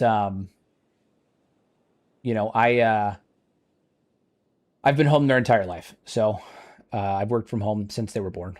You know, lucky me. They're pretty much, they're used to me being home is my point. They're used to me being home. Do they still hassle you about using only adult swear words? Oh yeah. Oh yeah, they do. Those are kids words. I'm not allowed to say kid words. I can only say adult words. Only grown-up words. I'm not allowed to say kid words. You have no idea how happy I am to be able to watch something new from you almost every day, even if it's outside of the channel.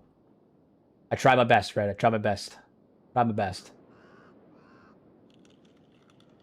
Glad to see you streaming again all the time, 5 days a week. Sunday through Thursday.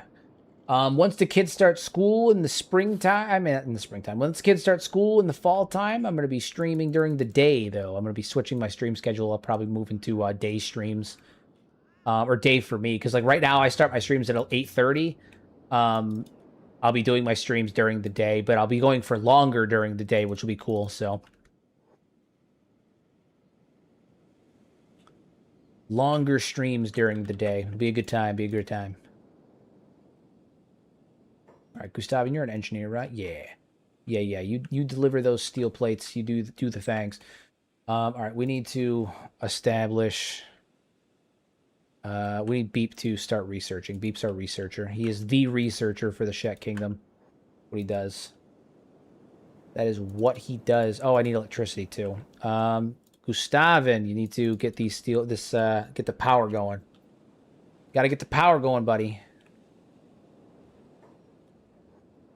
So iron plates. Okay. I just got told today I'm traveling for work and will be gone for the next 2 weeks. I've been packing while listening to the stream. You're the only thing keeping me sane right now. I hated traveling so much. I traveled a lot more like 2-3 years ago. For the last year or two that I was doing my previous job, I was able to travel a bit less, but I still had to do it, 3, 4, 5 times a year. Compared to what I was doing before. Before I was gone usually for like almost a week a month. I mean, it was nuts. For like 2 straight years, I was gone for like 1 week a month. And I didn't really care for that. There was some times where I would hop. I think the most I think I hopped 6 or 7 planes in one day before. And that was always really annoying. I don't mind traveling, but six plus planes in a day is too much. It was nuts. I was in 4 different states between the hours of 4 a.m. and like 4 a.m. the next day. Like within a 24-hour period, I hit 4 different states. What is it? It was South Carolina, Ohio, Tennessee, and then Virginia, in that order. And that's not including the things that I had to do during each of those stops. It was just a pain in the ass. I was not a fan. Not a fan. What was it? What was the catalyst for deciding to go full time? Was it reaching a view or a subscriber milestone or something else? I can't answer that yet. I can't answer that yet. I can tell you that the channel has been rapidly growing, like very fast. It comes down to finances. More than anything else, it comes down to finances. I have, a mortgage, I have a wife, I have kids, I have bills. It comes down to finances. I needed to make a certain threshold of money before I could even consider it. And I, am getting closer to that number. And I think the only way that I'm going to be able to fully do it is if I dive in all the way. Thankfully, we have, some backup. We're able to, mitigate things in the interim to make that happen. And I've got some really cool stuff coming up that I'm not going to spoil quite yet, but that I think is going to be incredibly helpful for reaching that. I just felt like it was time. I just thought it was time, It was time. It was time. I hated my job. And so, I'm glad to be doing something that makes me feel better, that I enjoy, that I'm passionate about, that I'm happy about. I'm glad to be in a position where I'm able to do something that makes me happy. So, did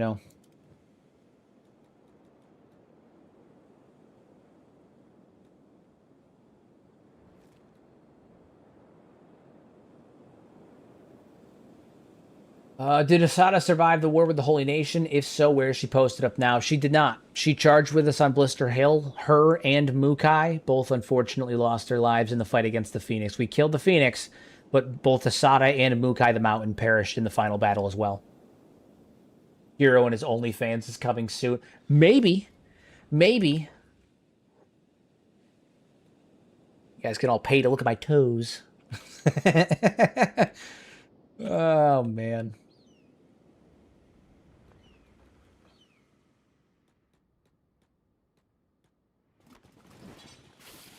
Dude, what is with these buildings? My God, they're pissing me right off. Some of these buildings are being real fucking buggy. Well, let's see if we can fix that nav mesh.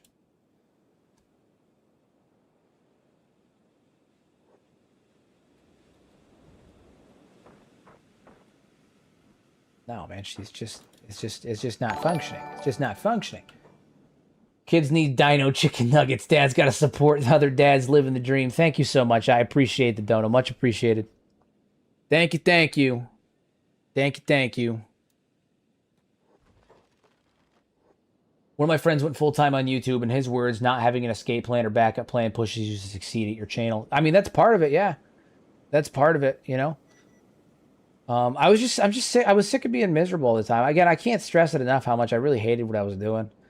I did it because I was good at it, you know? And that's not enough. You know, there's more to life than just doing something because you're I didn't like what I was doing, and I was good at it, but that wasn't enough for me, and I just didn't like it. You know, it's something. I never wanted to work in the field that I was in. So, anyone who has some money is reading this message. Give our friend the bald some money. It would make me happy. Thank you, much appreciated, Red.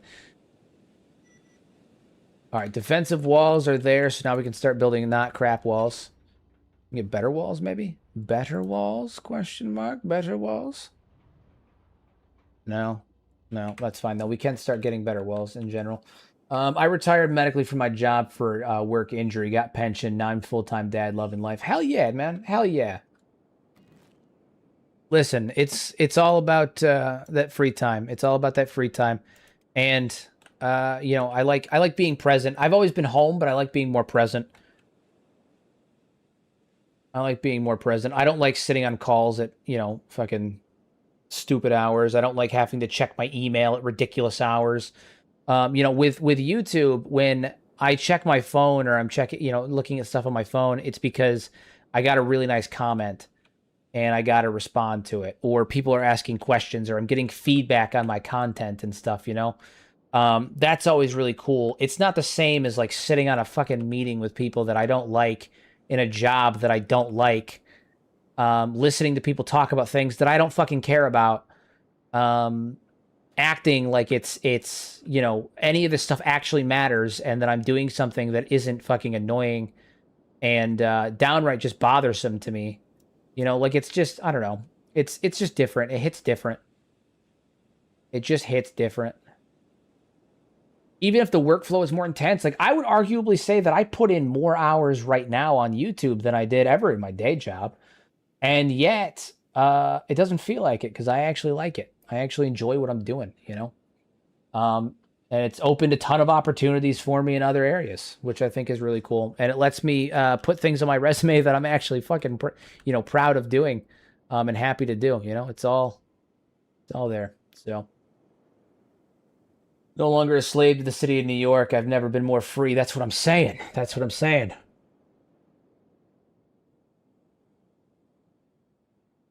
That's what I'm saying. So hopefully things continue the way they're going. You know, hopefully things continue and they keep on keeping on. You know, but we'll see. We'll see what happens.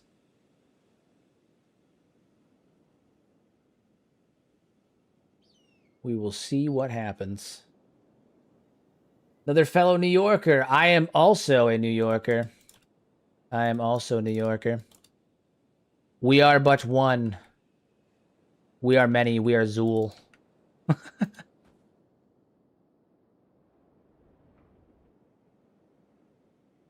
Bad, not bad.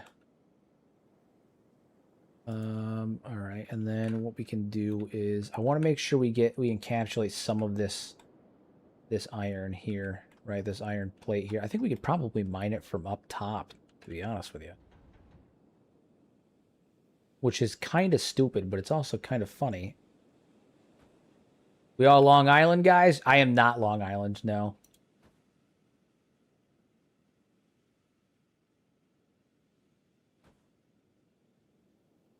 I am not of the Long Island variety.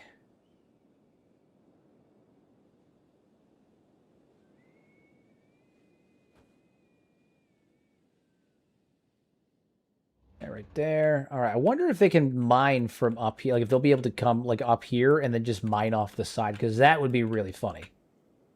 That would be really funny.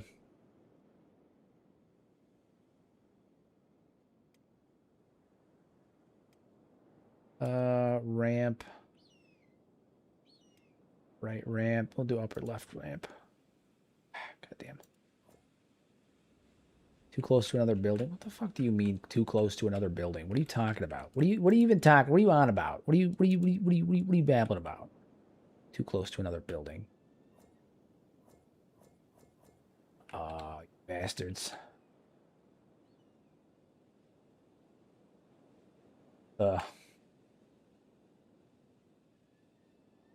When we doing a Kenshi meetup now? Well, well, who knows? Who knows? Maybe soonish. Nah, I value my privacy, but I have some other plans in the future that you know, we'll see how things go. I have some plans for the future. Some future plans, some future plans.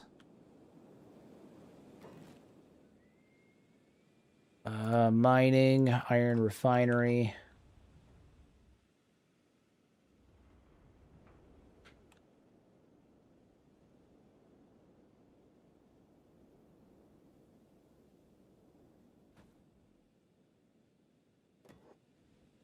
There.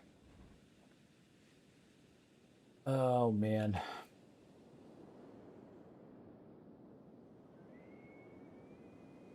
There needs to be more Kenshi representation at Wasteland Weekend. I'm hoping to get to some cons this year. I'm definitely hoping to get to a couple of cons this year.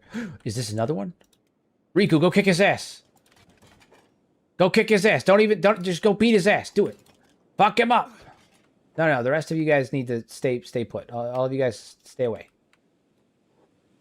Stay away. This is Riku's fight. He's doing the thing. We'll deliver his armor to other people, but right now Riku's getting armor for the brigade, okay? For the top men. The top men. Yeah, put him down. Yeah. Yeah. Yes. All right, we'll give this one to Watcher.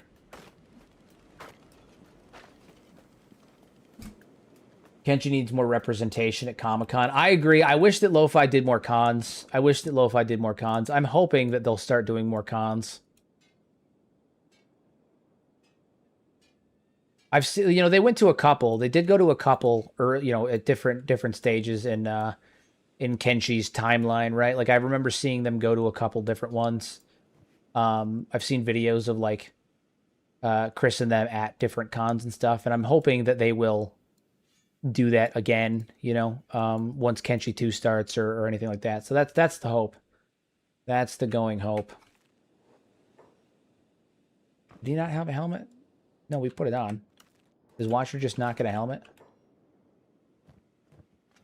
We have to take his gloves till we did. We did. Okay, there we go. I think I might go Sans helmet on these. I might go Sans helmet on these. We'll take the shield off because she's got her arms crossed. Yeah, I might go Sans helmet. Nice. Nice. There they are in all their glory. What are the stats on these, actually, anyway?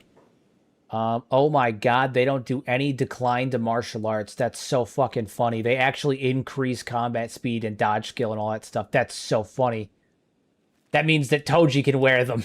Ha-ha! Outstanding. There's a guy that does animated shorts on YouTube, and they're awesome. Are you talking about... well, I mean, who do you know what his name is? Because there's a few people that do animated shorts. I'm actually...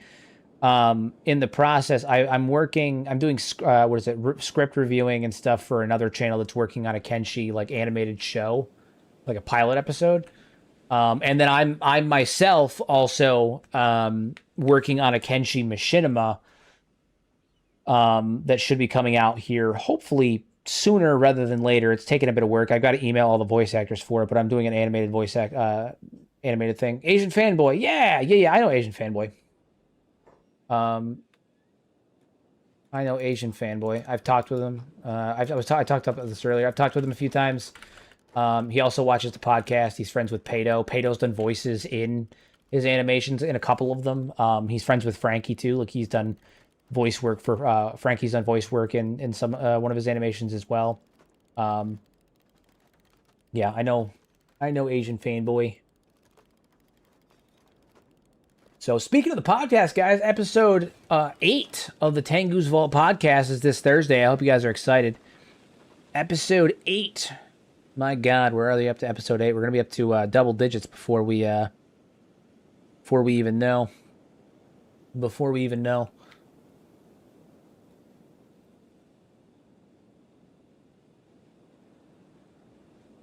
Hey, Bear, what's going on? How you doing, good buddy?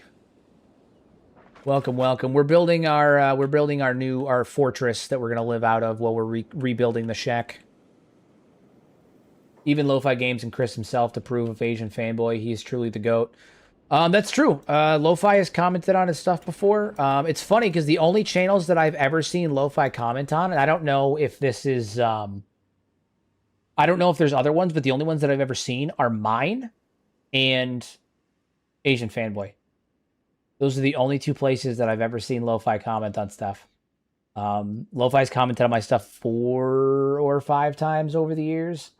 And, yeah, the only place I've ever seen. Hey, thank you very much for becoming a member of the Mad Lads Guild. Much appreciated. Your continued patronage is always appreciated. Yeah, Asian Fanboy is the only other person I've ever seen Lo-Fi comment on. Great achievement. Huge achievement. Positively huge. Positively huge. Well, now that I know that Toji can wear this stuff, I'm gonna give it to Toji instead. I had no idea.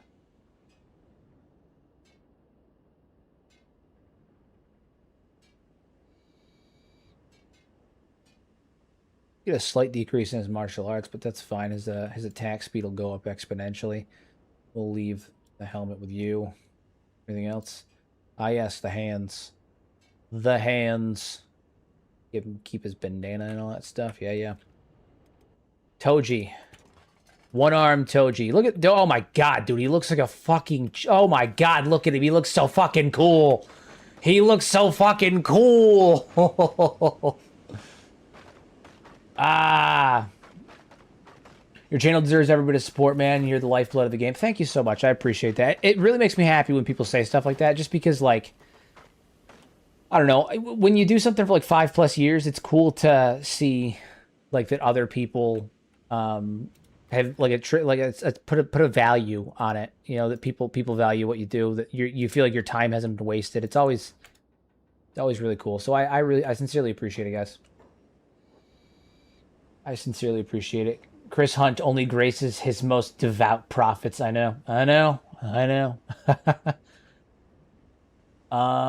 Speaking of people who deserve things, congrats on going full time, my man. Crazy proud of you. I know it's a huge and scary step to go full time. It's terrifying. I'm absolutely petrified.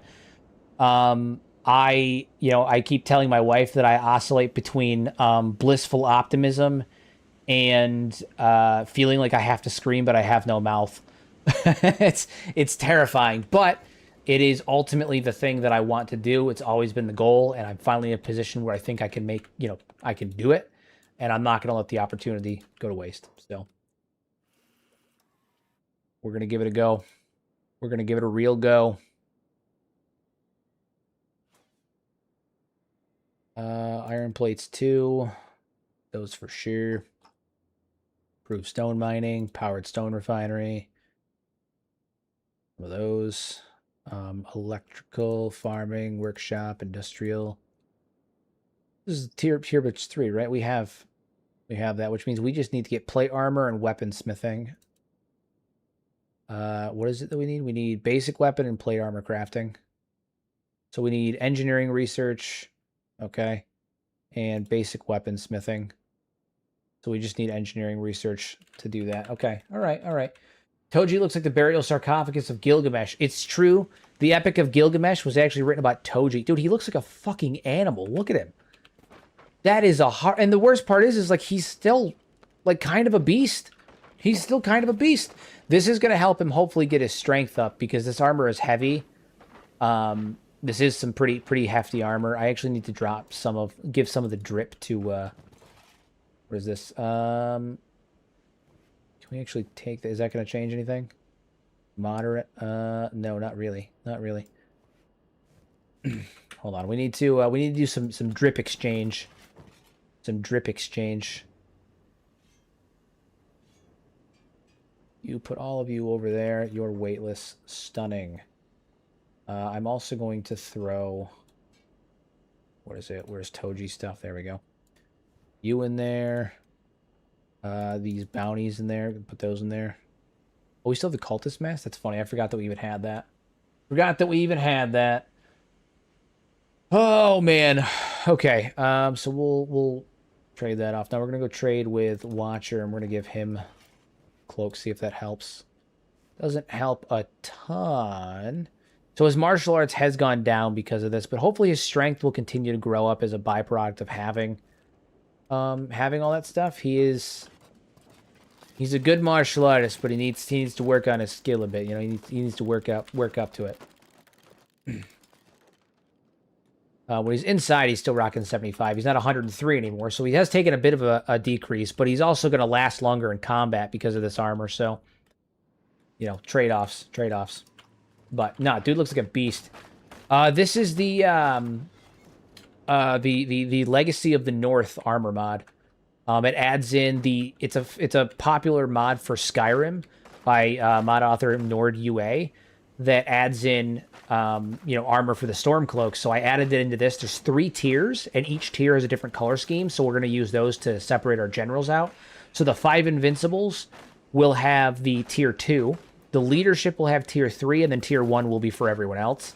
And we're gonna reconstitute the Shek Empire with that, the Shek Kingdom with that. It's gonna be great. It's gonna be a good time. It's gonna be a good time.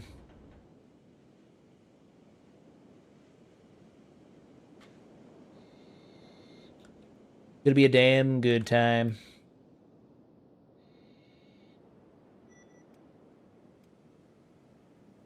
Oh, and Lena.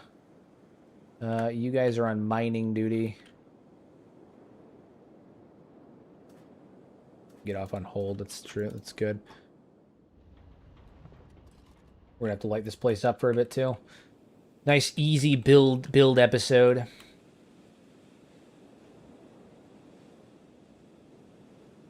Do we have new buildings too? I'm pretty sure I have new buildings that I can put up now. We have a watchtower. Yes, we have watchtowers now.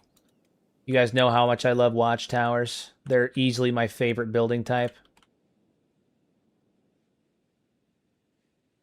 Easily my favorite building.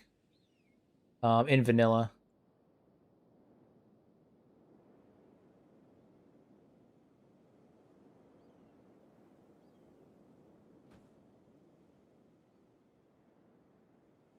Love it.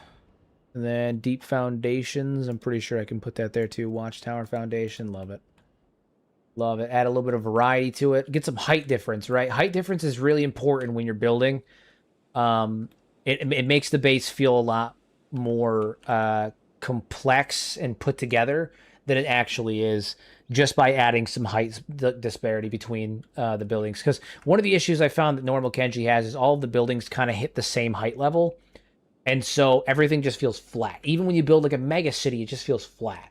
So I always try to use as much variation in height as I can whenever I'm building anything or anything like that. So this building right here is getting on my fucking nerves.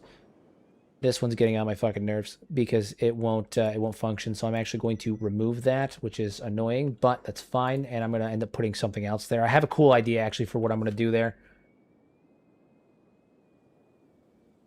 Are there any other buildings other than the Longhouse and the Watchtower that work well as a way to make walls to be less repetitive or boring? I mean, theoretically, you can use any building as walls if you do it right. I just like the Longhouse because I like the way that you can make a natural kill box with it, that's all. But theoretically, you can do it with any building, you know? Never thought to mix buildings into the wall structures. Genius. I find that it works out better because, one, they won't try to destroy the buildings, right? Because sometimes they'll try to destroy the walls if the gate goes down. They won't try to destroy the buildings. Two, it gives you another layer of defense because you can have your people go into the buildings up top, mount harpoons and stuff up here, or crossbows up here, and lock the building. It's another layer of defense. And also, I just think that it looks cool. I think it just looks cool. You know, I think that's part of it too. It just looks cool. We need to make some storage. That's what we need to do. We need to make some storage for all of these building materials and whatnot. Need some storage. All storage down here.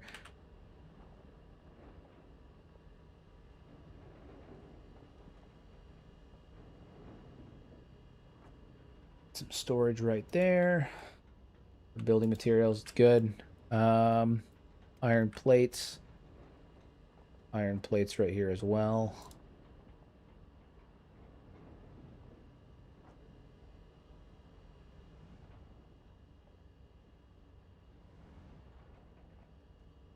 Right there. Stunning. Perfect. My internet connection cut out for a few minutes. What happened? Not a ton. I mean, we're just working on putting the base together. Just working on putting the base together. How are we looking on food? We're still doing good. We're good for food. Good enough for now. You know, we'll do. It'll do. It'll do. Do I have dump items on? I should. Let's make sure though. That's an AI. What am I doing? AI ditch items. Yes. Okay. So once they use all of these building materials, we can start here. I'm going to use the Deep Foundations mod to make a multi-platform castle that comes off of here. This is the entryway to the Citadel. The actual castle is going to be over here. I'm going to use the Deep Foundations to do it. Also, can I move this tree? Is that movable? No, it's not. Well, fuck. It's fine. It's fine. I'm Commander Toji, and this is my Dustwitch Citadel. Look at him. Look at him in the daylight. My dude has elevated. He's gone places. Look at him. He's a fucking animal. I would not want to fight him. I'm going to level with you. I wouldn't want to fight him. I wouldn't want to fight him. Let's be real here. Look at that man. He's one-armed Toji. Commander of the North. We are the North and we live in the South. We are rebuilding the Shek Kingdom so we can retake the southern lands for the Shek. We're going to destroy the Holy Nation fully. That's what we're here for. That's what we're here for.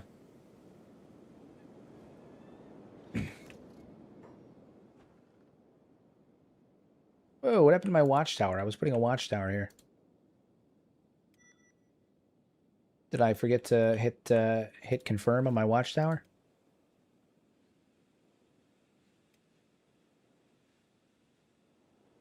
Must have.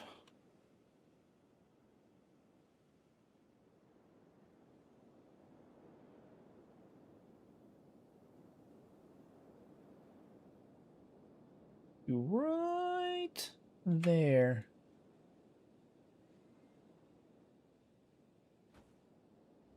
Right there. Boom. Love it. That's the where we want it. One of the reasons I like the bone field is lacking is the lack of interfering visitors. Indeed. When's the next podcast? Thursday.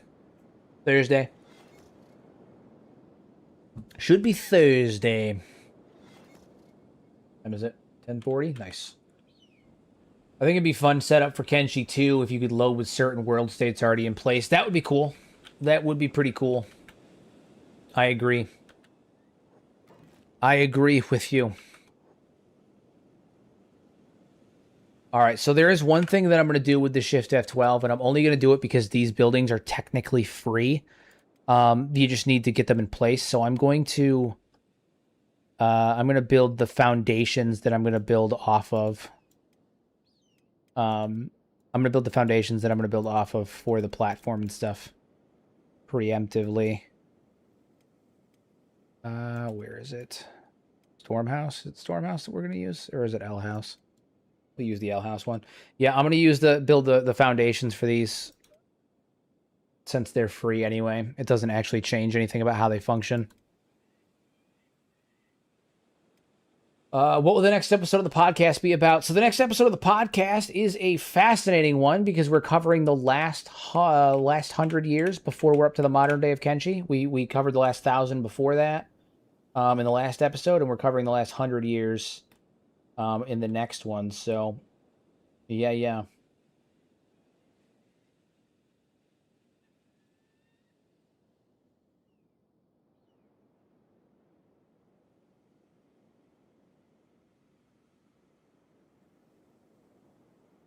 Right there, level it out.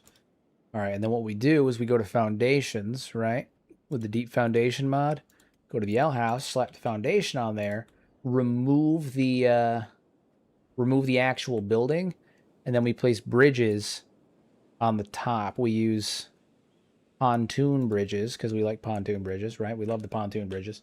Take pontoon bridges and stack them up on the foundation. And then just like that, you have a platform. Now, do they have a small size one?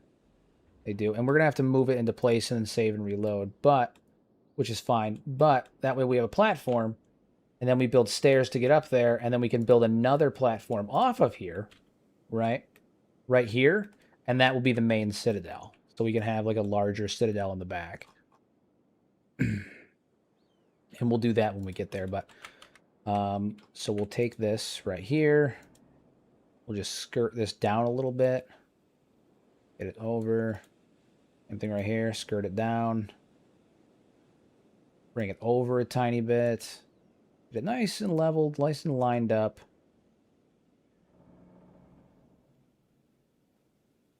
Over here. And this will be navigable, which is always good, right? That's all ideally what we want. How do you place buildings so close to the wall? Very carefully. Very carefully. Now, you use... I use a combination of the Shift F12 and Slopeless mod to do it. I'm also going to adjust some of these walls to make them not so cockeyed, because there's nothing that pisses me off more than a crooked wall. Nothing that ticks me off more than a crooked wall. You're right. Save soon, lest the crash out happen. Save soon, lest the crash out occur.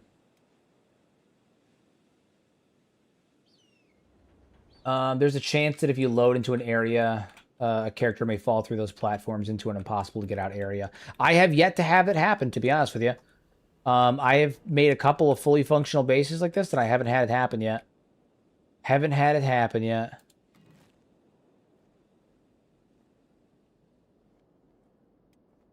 But if it happens, we'll figure it out. If it happens, then it happens. Not the end of the world. I just got to put stairs to get up there, and then we'll be good to go. We'll do a ramp. Walls. Ramp. Good old romp. My God. There it is. Ramp. Alright, so we'll put you there, and then we'll just drag the ramp over. Oh, actually, you know what? I should have done a sideways ramp instead. Well, you know. It's too late now. I had to do a rescue operation just to come pick him up. If it happens, then it happens. You know, we'll figure it out. But I don't think we'll have a problem. Hopefully, we don't have a problem. All right, cool. Ramp going up. We are good to go. I'm also going to fix this ramp a little bit because it's kind of stupid. There we go. Nice. All right, ramp going up. Good to go. And then the main part, and we got to put a small wall right there. Just something small to block that off. This is the stuff that I can't do in vanilla typically, and it's also stuff that's like really small, but I'm going to using what? Wall 2s? Yeah, we're using wall 2s. So wall 2 small. Wall 2 short. Where you at? Wall 2 connector. Connector. No, we need the short ones. Small, short, big, short, small. Did they just have the normal one? Like, I don't need a massive fucking... pain in the ass.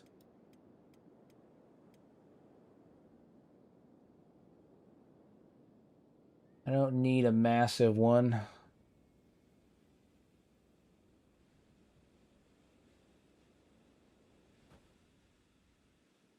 I'll do just that one little wall piece there just to block things off. Okay, and then the next building we put here, we'll put probably like a station house right here, and we'll use that as like our central keep.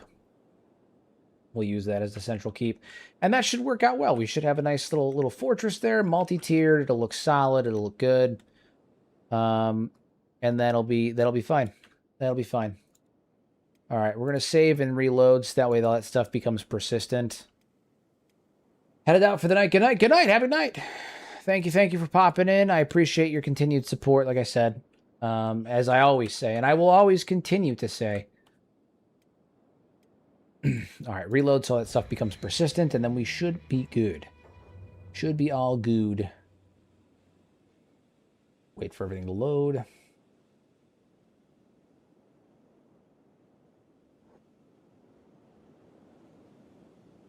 Stunning. What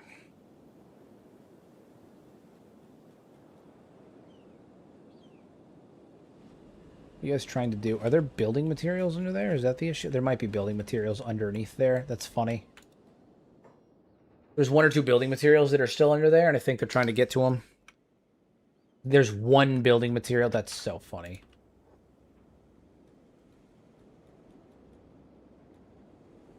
Oh, hold on. The nav mesh is being a little dopey there. We'll have to fix that later on. That's fine. Position's in place. It's totally fine. Oh my god, they're really fighting for that single piece there. What is your biggest stretch wish for Kenshi 2? You know it won't get implemented, but it would be so cool if it did. Oh, that's tough. That's really tough. A proper arena would be cool, like a proper arena system. That would be really cool. That would be really cool.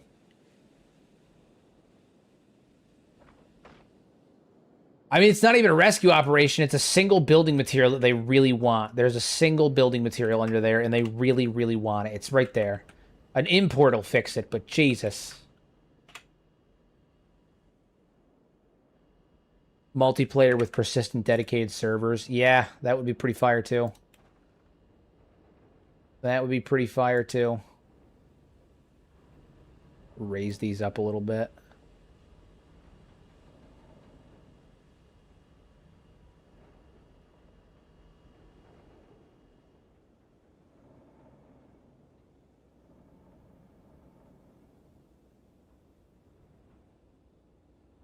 That should do. That should do. We'll be able to go up on there next time. So these are being built. Walls are there. And I guess my other question is, are you guys able to mine iron from up here on the wall? The machine is full. The machine is full. The machine is full. Interesting. Okay, so now we need people to work that. So you guys are doing that. So you're working the machine. You're working the machine. You have 3 people do it at a time. You guys are all working the machine. Hop 2. All right, so now we're producing iron plates. Love it. How would multiplayer even work with all the pausing on 2x or 4x speeds? Well, there's one of 2 ways. There's one of 2 ways that it could work. It could work like Total Warhammer, right? Where in Total War, if you have multiple people that are in the same world, if one person pauses, it pauses for everybody. Or you could require permission from both people in order to pause things, right? Or to change the speed. So anybody can pause at any time, but if you want to go 2 times speed or 3 times speed, it requires both party members to hit the button, right? So if you have 2-3 people in the game, then it requires 2-3 people to hit the button. That's an option. The alternative to that is that you basically you can't run it on, you can't alter the speeds at all. That's also an option, but I find that one far less likely to be viable, to be doable.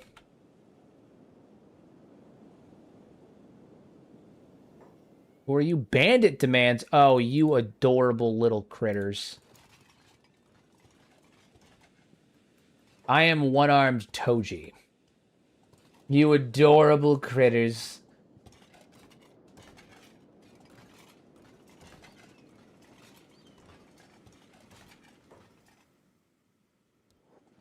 break his jaw.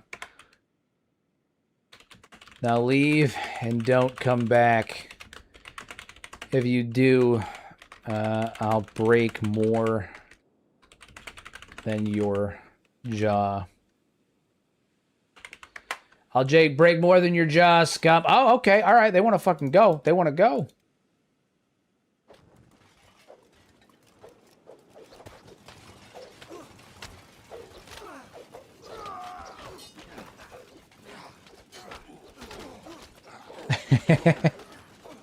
They were warned. They were warned. They think reinforcements are going to be enough. They were warned. They're fighting the full force of the reconstituted Shek Kingdom. I also want destructible environments. It's not fair that the cannibals can beat down my walls, but I can't knock over their sandcastles. I agree. I think that'd be cool, too. Being able to properly siege other people's base, like other cities and stuff, would be a huge, huge one. Huge win. Huge win. One whose jaw I broke. Where is he? There he is. That's not him. Where'd he go? There he is. He's dead. Haha. Bastard. Yeah, siege engines would be fire, man. I've long since said that I hope we get siege engines in Kenshi too. I gotta do an import because this fucking this singular building material is gonna be annoying. I gotta do an import real fast. Yeah, Kenshi doesn't like to close the way it's supposed to close. Okay, let's try this again.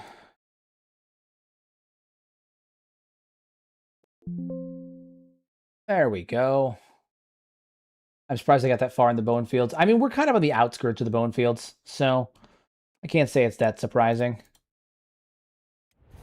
Do an import to get rid of that damn building material that our guys are so focused on.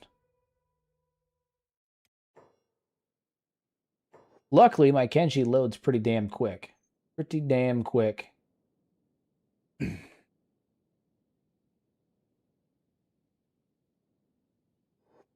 Yep.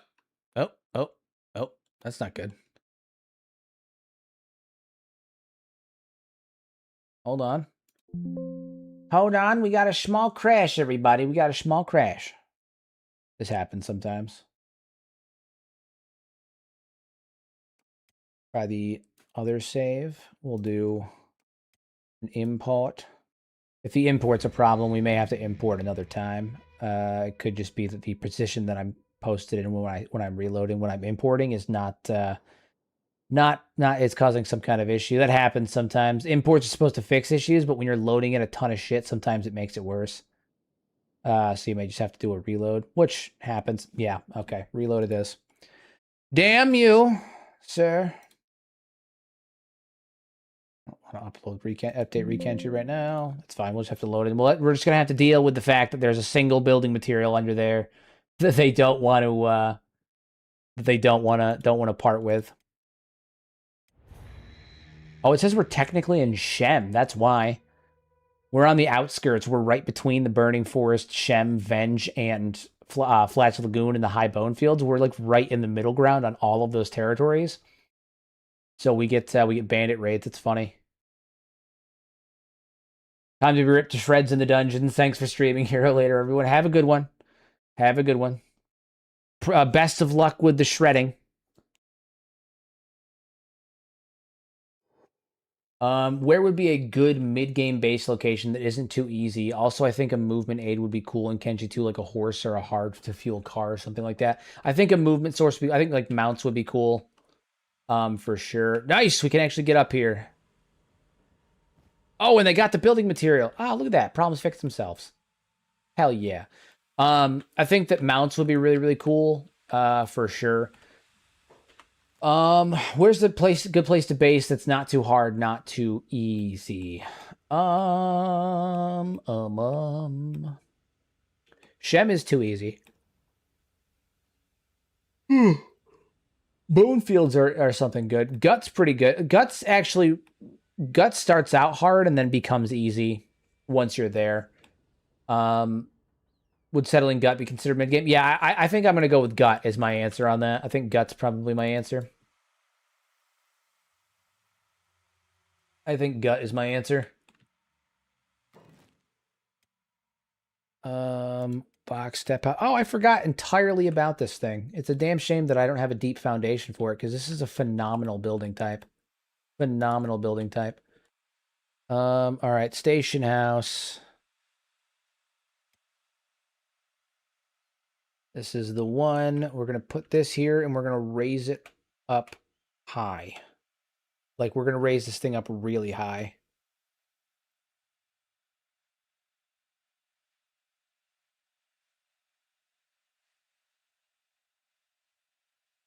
It may be beneficial to do it like this. Raise it up over this way. Right here, and then just have it really multi-layered. We can build it here. And then just raise it up super fucking high. Have the stairway come off the side there. This could be interesting. This could be an interesting idea. Okay, hold on, hold on. I'm putting something together. I'm a-cooking something up. I'm a-cooking something up.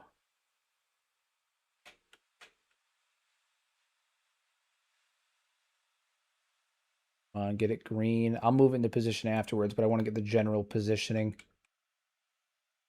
taken care of.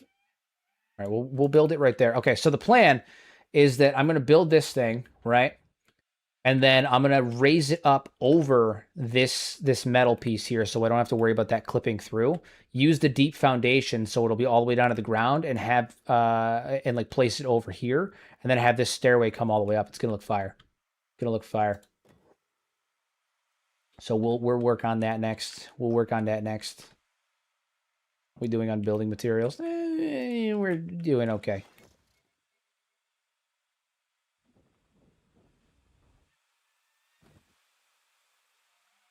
We're the ones that are mining.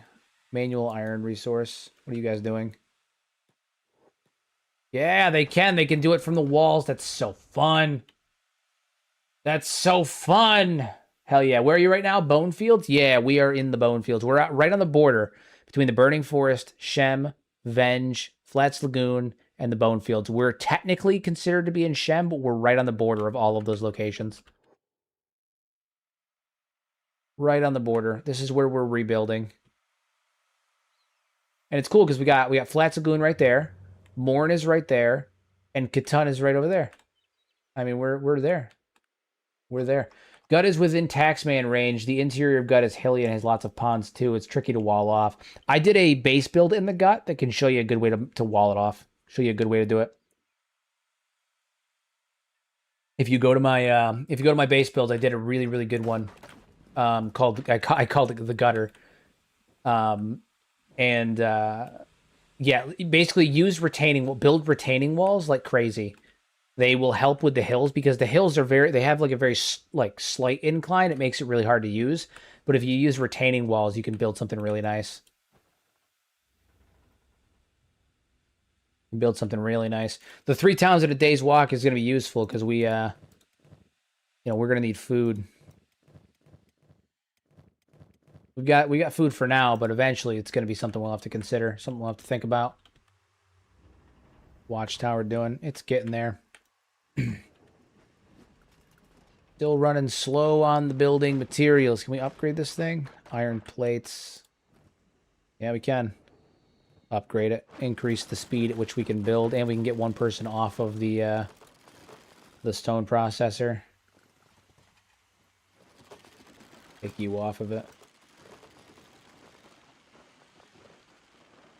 Gut is a nightmare to set up in sometimes, but if you do it right, it's one of the most secure bases in the game. Beak things make a natural deterrent. It's true. Anytime the taxman comes, you never have to worry about dealing with the taxman, and you also never have to worry about getting in trouble for not dealing with the taxman, because they just die. They just die. You know, they just die. They just die. The dust at your outpost hasn't settled for 5 straight hours. I don't know what you're talking about.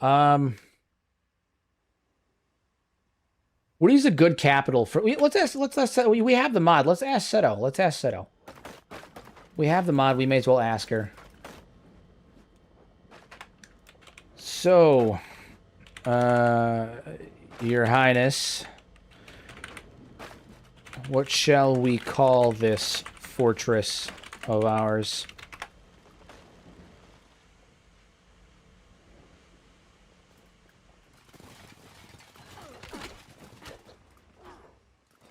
Oh, all right. Starving bandits are on the way. That's fun. Starving bandits. Call it the mud pit after last night's meat grinder. That's all this place is good for soaking up blood and keeping us fed. I like that they're having this conversation during the fight. Something tells me that the mud pit is not a name that the other warriors are gonna like their capital to be called. Maybe something stronger? Just my recommendation. It's your advisor.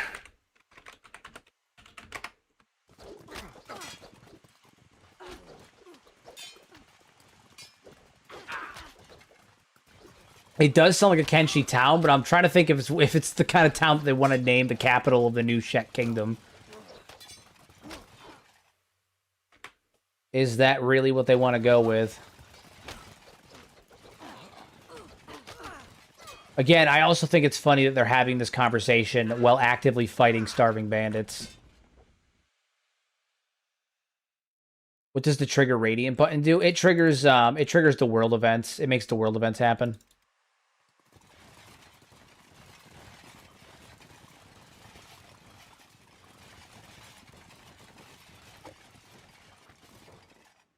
These guys are stupid, man. Some of these guys are so stupid, man.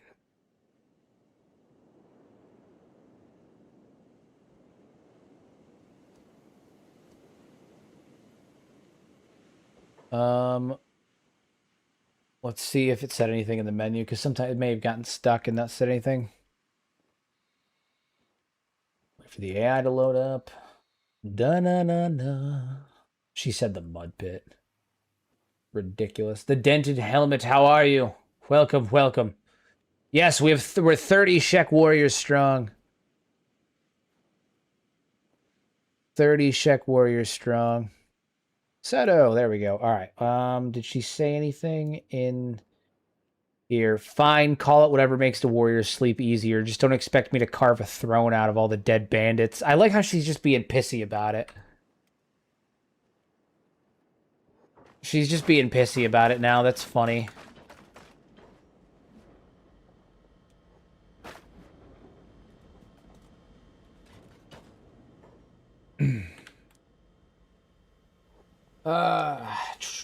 How'd you build the door between the two buildings? You need to move the buildings in the Shift F12. Actually, this one I didn't use the Shift F12 to do. That one I did normally. I have slopeless. But yeah, this I did normally. This was not Shift F12. It could be Kenshi. Kenshi does help with some of the positioning in terms of being able to put buildings close together. It does help with that. Typically, I would have to use the Shift F12 to put this here, though, yeah. New Kingdom's going. We're trying to convince Seto to you know, be a bit of a leader. Seto, you're the leader here. The warriors want to hear from you. Make these decisions. That is what it means to lead.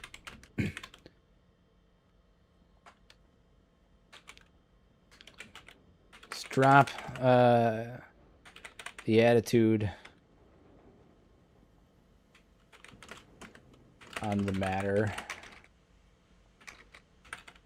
and just think of something that will work for what we are doing here.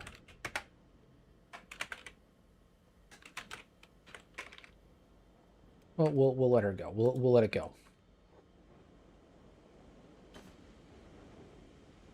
Fine. You want a name with some spine? We'll call it the Anvil Gate, because that's what this place is going to be. A place where every bandit, noble, and zealot breaks their weapons against us. That is much better.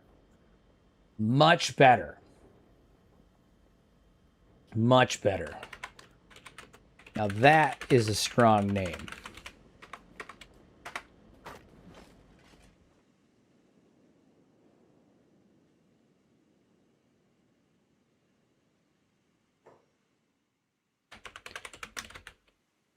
Anvil Gate. Love it. That is a settlement name. She just took a little coaxing. Listen, she doesn't know how to be a leader yet, right? She needs some coaxing. That's what Toji's here for. Toji is her advisor she's the new queen of the Shek. Toji's her advisor, and I feel like his whole point is that these decisions need to come from her. He's kind of teach her how to be a leader, teach her how to be a leader. She said, glad it meets your standards, One Arm. Now let's hope the name brings us more than a pile of corpses to test it against. Admag and the Great Fortress fell too. Asada's reforms won't mean much if we've got no cities left to reform. Oh, I think she's talking about something else. Did somebody else say something? Oh, shit. Yeah, okay. Other people were talking. Bailey said, have you heard what happened to Squin? The Holy Nation rolled through while we were busy bleeding in this mud pit. The silence after that slaughter is almost worse than the noise. My ears are still ringing from all the screaming. Seto said heard. Admag and the Great Fortress fell too. Asada's reform. Okay. Yeah, they're actually actively talking about what's going on. Like what happened with the Shek, how they yeah, that's crazy. Quiet means the vultures are picking their shares before the next wave hits. Give it an hour, something else will stumble through the gates looking for a meal. Crazy. Then we should be out there fighting, not squatting in some borderland grave. Those people are dying while we count dead bandits. Rebuilding the kingdom. You think 30 Shek warriors are going to stop the entire Holy Nation army that took Squin,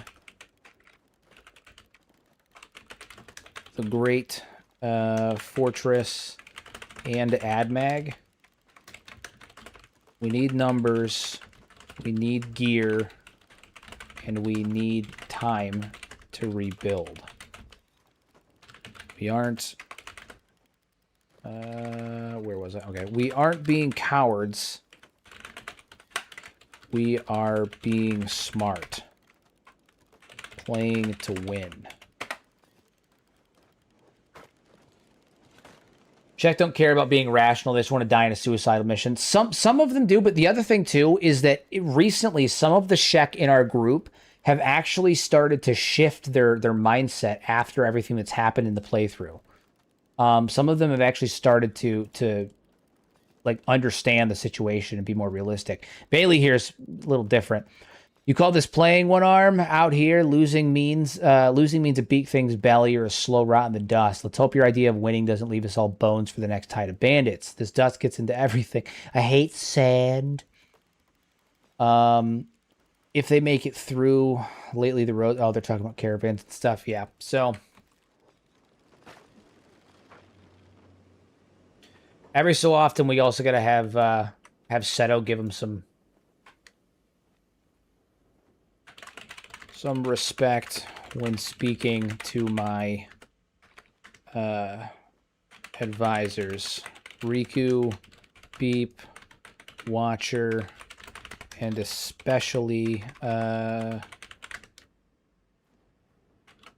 Arm speak for and with me. You dishonor them. If you disrespect them, you disrespect your queen. Gotta keep them in their. You gotta keep the people in the place. Gotta keep the people in their place. You're right, Seto. I spoke out of turn. I'll remember my place and give them the respect they've earned. Goddamn right you will. You're goddamn right you will. Sometimes we gotta have Seto just put them in her place. You're goddamn right you will.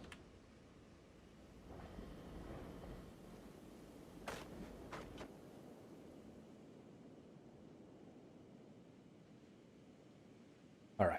Continue to build up building materials. We need to get some torches laid out too. My God. Large torch posts.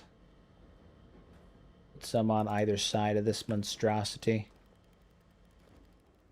So by the doors.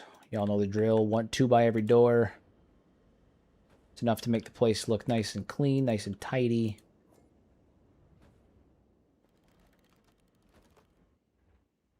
Looking good, looking good. Up here. Either side.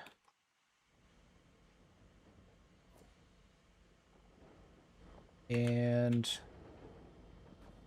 here as well.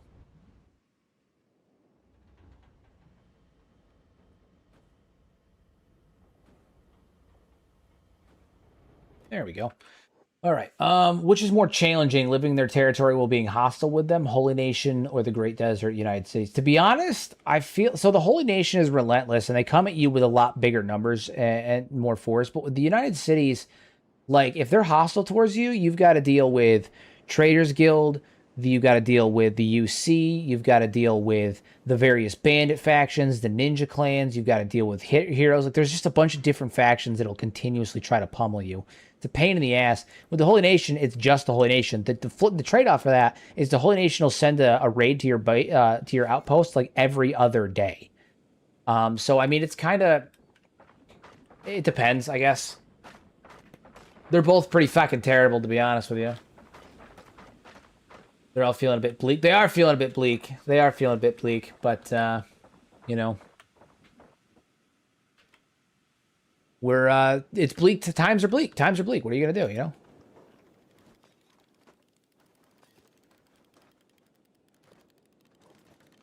Times are bleak. What are you gonna do? You know. Is it a lone beak thing? It is. It's an adult beak thing. Just beaking around.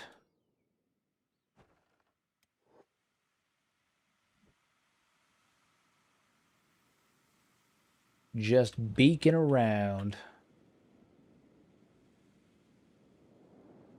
Right now, they're running in through here. Beakers are doing a good job keeping the dust bandits removed. This was supposed to be an enemy force headed towards our base. Now it's just they're just beak thing chow. Nice. So if you base in gut, this is basically what you get. You get this. This is the ultimate home defense.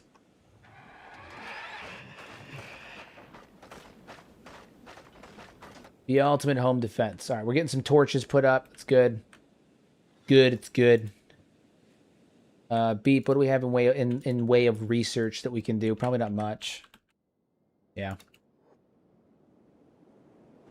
On this tank, yeah, we just need more building materials. We gotta get the tower built. This is towards the back. Harvest the beakers. That is a smart plan. You're correct on that. We should harvest the beakers. Who's gonna be our designated harvester? We took someone off just a couple of minutes ago. It was you. It was you. Your job, my good man, is harvesting animals. You're the beak harvester. What you do, you harvest the beakers.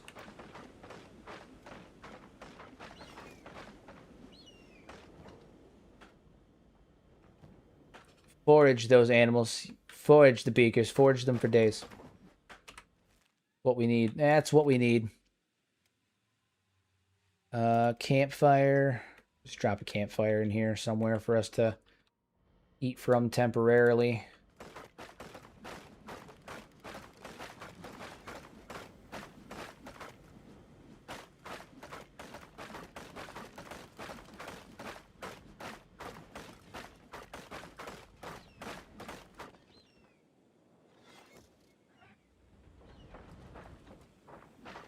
Pretty good. We'll start working on more building materials soon. This is kind of a secondary thing. Once this is done, like we'll deal with that after. But this is towards the tail end of what we're focusing on right now.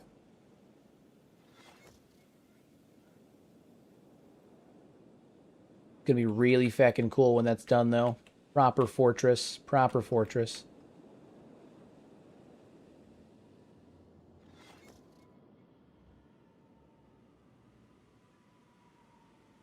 We've got some real good stuff happening here. Base is coming together nicely. Bandit advance to Anvil Gate has failed. Good, good, good, good. Got to make the appropriate storages. Yeah, I got to make a food storage container. All right, we'll make a temporary one for right now. Oh, right, we have to research it. That's what I was having Beep do, and then I got all distracted and shit, as I've been known to do. Core, gear storage, and item storage. That's what we needed. Gear storage, item storage.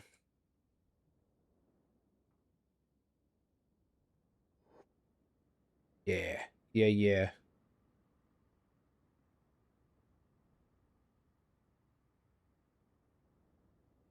Nice.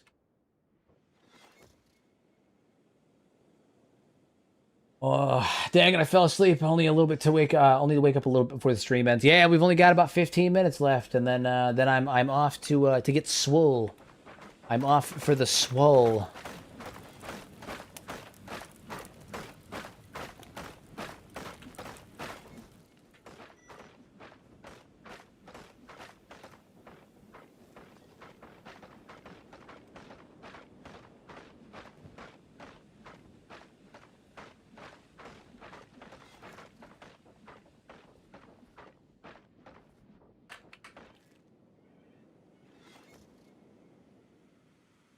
Anvil Gate's coming right along, though. It's coming along. I'm feeling good about it. Invincible Vengeance is moving towards Anvil Gate. Whoa! Whoa! What do you mean, Invincible Vengeance? The fuck do you mean?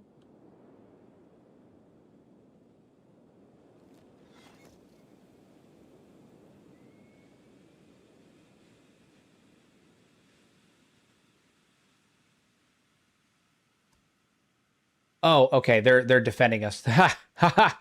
Okay. I think they're defending us is what it is. Maybe question mark? I have no idea. Either that or they're pissed. They might be pissed. I don't know. We're gonna find out. We're gonna find out. I don't know. Some of the Shek may have gone turncoat, guys. Things are going nuts. Things are going nuts.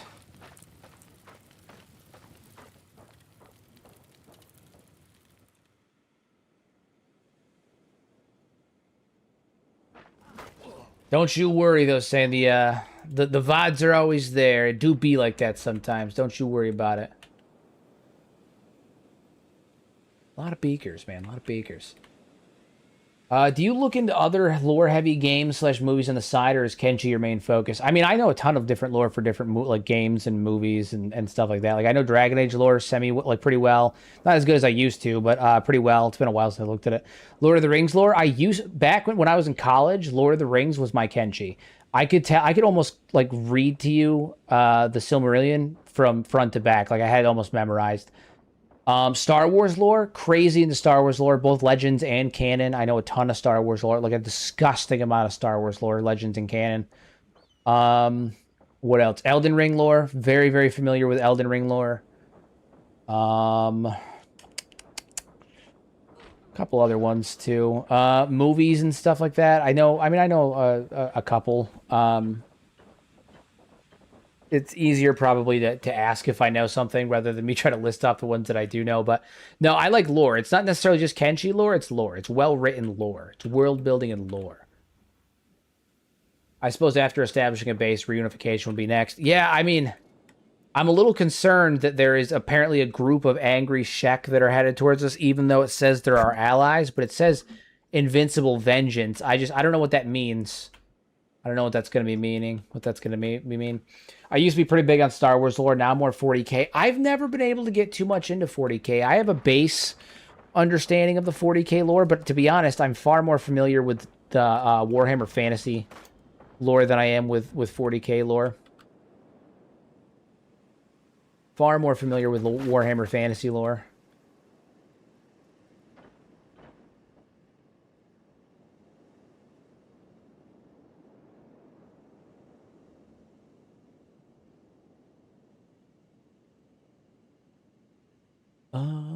All right, so we got food going.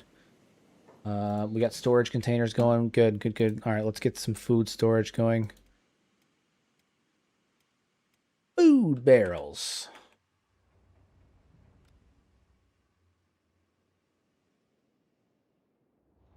Good old food barrels. Like 3. There and right there. Stunning! Building materials are taking forever. World State probably thinks he killed the Shek. Probably. Probably. The thing is like, you can almost work that into the story, too, in the sense that, like, some of the Shek, they weren't present for the battle at Blister Hill. They don't know what happened. All they know is that Asada and Mukai didn't come back, and then Seto, her daughter, took a group of Shek and, like, went off towards, went off to the Bone Lands and is creating what is effectively the reconstituted Shek Kingdom. And the Holy Nation swept in and wiped out a shit ton of their lands. They probably think we're cowards. They probably think that we fled the battlefield at Blister Hill. The Holy Nation broke through our ranks. You know, we killed the Phoenix, but the Holy Nation broke through our ranks. We fled the battlefield, and that's why Asada and Mukai died. And now we're off rebuilding, doing our own thing, and they probably blame us. They probably blame us. There's some large, what the hell's going on, you know, mentality that's being filled through the grapevine, you know, through the grapevine. So, rough situation we find ourselves in. Quite a rough situation we find ourselves in. We're gonna find out in a minute though what's happening, because they're a coming. They are a coming. We're gonna have Beep research crossbows as well. We need to get some turrets going. Turrets up. Defense, mounted crossbows, crossbows 2, composite runner, prototype harpoon turret. Swing. All right, Beep, get up there and get researching. Go, young squire. Yes.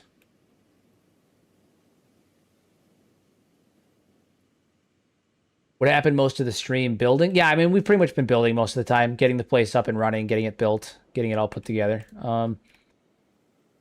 That's been the main focus of the stream. It looks like we're going to end this out this evening with whatever the hell the Shek are coming to do to us. But we are allies, so I don't foresee them attacking, but, I mean, we're going to find out. We're going to find out. They are traitors to what it means to be Shek. Nothing but traitors. Foolish traitors. We're going to have Seto and Toji actually come up on the roof. We're going to have them talk to them from the roof.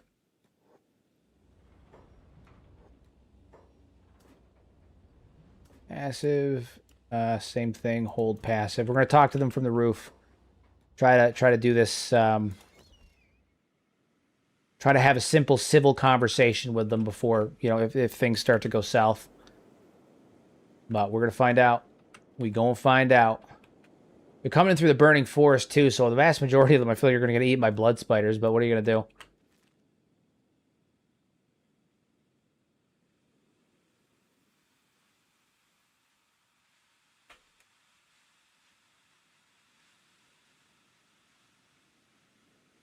Do think the vast majority will get eaten by blood spiders, but it is what it is, you know what I'm saying? You know what I mean?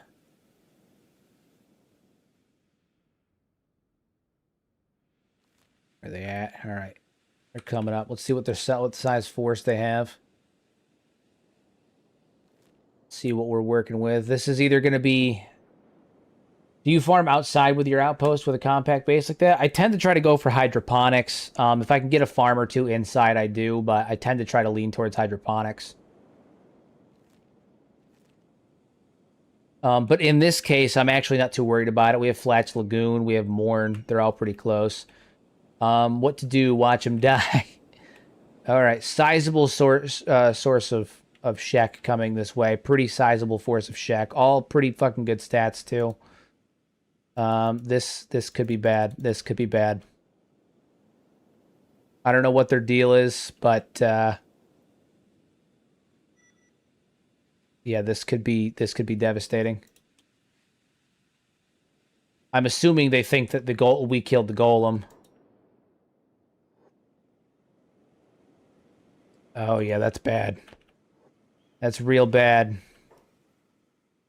But we're also listed as allies, so like This doesn't need to be bad.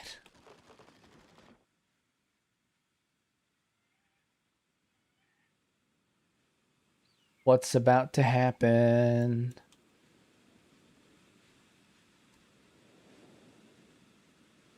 All right, I'm gonna take Seto as the voice in this one. Speak to them and see what happens.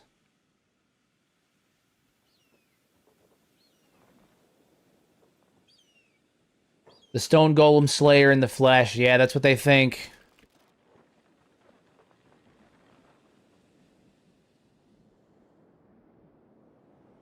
Reverence, but honor must be restored. Of false truths, kin. Did not kill my mother, Asada, the Stone Golem.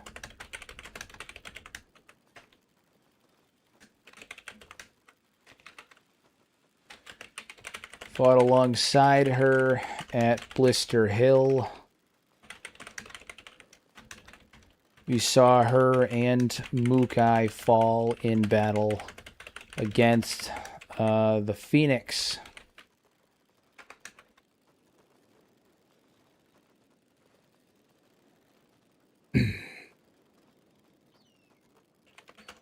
One Arm and his team finished the job and killed...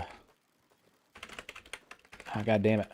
And killed the Holy Lord themselves. We are trying to rebuild to take back our lands. This is not the time for infighting.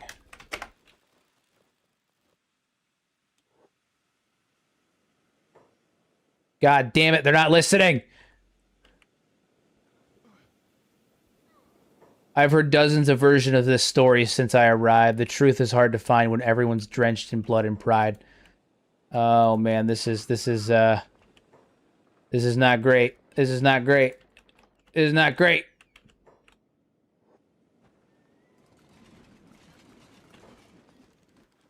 Oh boy. Oh boy. So apparently there's a Shek civil war happening now.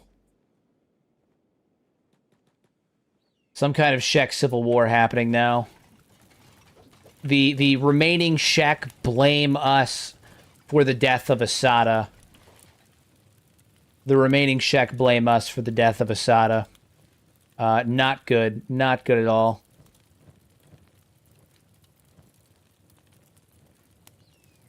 Take the backpacks off. Well, except for you, you can't. This is not good at all. This is really bad. This is really bad. What's your mod list? Mod list is in the description. I have it linked to a... what is it? I have it connected to a collection on Steam for one-click download. So it's right in the description. Okay, well, here we go. I guess we're having a Shek civil war in addition to all of this.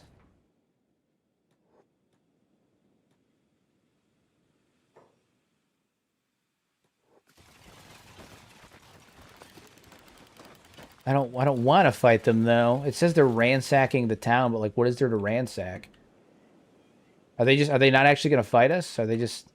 I guess I'm confused. I guess they're confused too.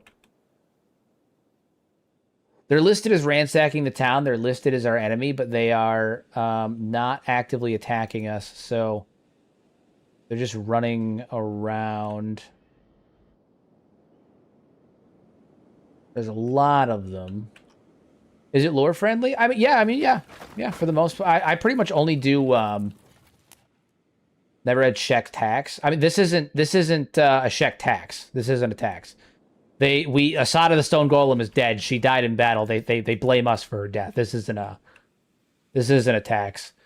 They're supposed to be here to fight and kill us. They're not here to ransack us. But no, all of my load orders, with the exception of my my Star Wars load order, I try to do vanilla plus as lore friendly as I possibly can, as vanilla friendly as I possibly can. But no, they're looking for food, but this isn't a Shek tax. This is the Invincible Vengeance. They're here because Asada the Stone Golem's dead, and they think we did it. But the truth is that we didn't do it.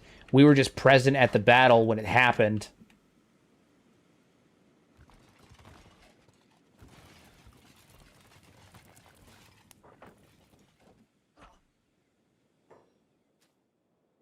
Does that mean they took all that stuff? No, they didn't. They didn't take all that. Are they going to leave? I think they're just going to leave. Yep, they're just going to leave. Ha ha! All right, well, they're off. It's because they're our allies. They shouldn't have attacked us in the first place. Okay, well, that was really scary for a minute, and then less so after the fact. That was really scary for a minute. I thought we were about to have a Shek civil war, but it turns out that they just they came to shit talk us for a minute. Fair, I suppose. Fair. Very fair.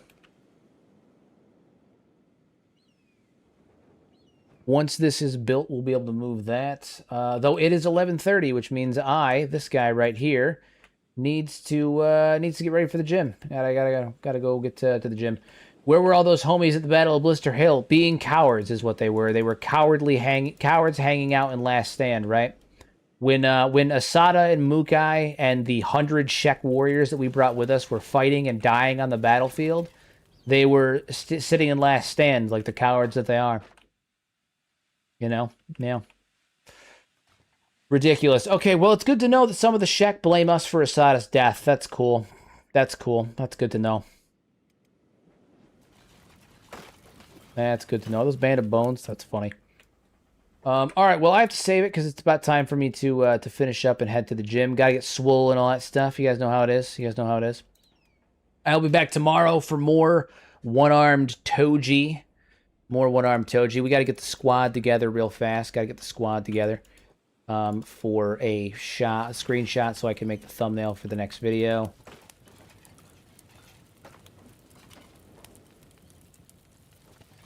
For the next stream. Stunning, stunning. We got to get Seto facing the right direction. Perfect. Let's get that screenshot real fast.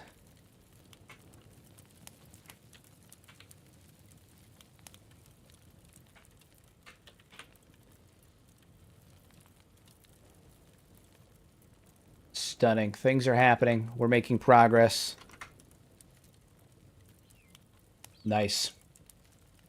Nice. As only the player can kill leaders and change world states without sentient sand. Yeah. You can't convince NPCs to join your squad, nor can you convince them not to attack you. This glitch is probably due to reactive worlds. That's not true. You can absolutely convince NPCs to join your squad. You can absolutely convince them to do it. I've done it.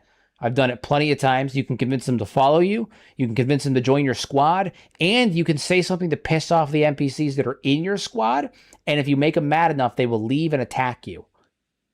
Or they will leave. You can have people join your squad, leave your squad. You can have them follow you as bodyguards, as temporary recruits. All of that stuff is 100% possible with Sentient Sands. 100% possible. I've done it. I've done it on stream. There's video evidence of me doing it all throughout season 1.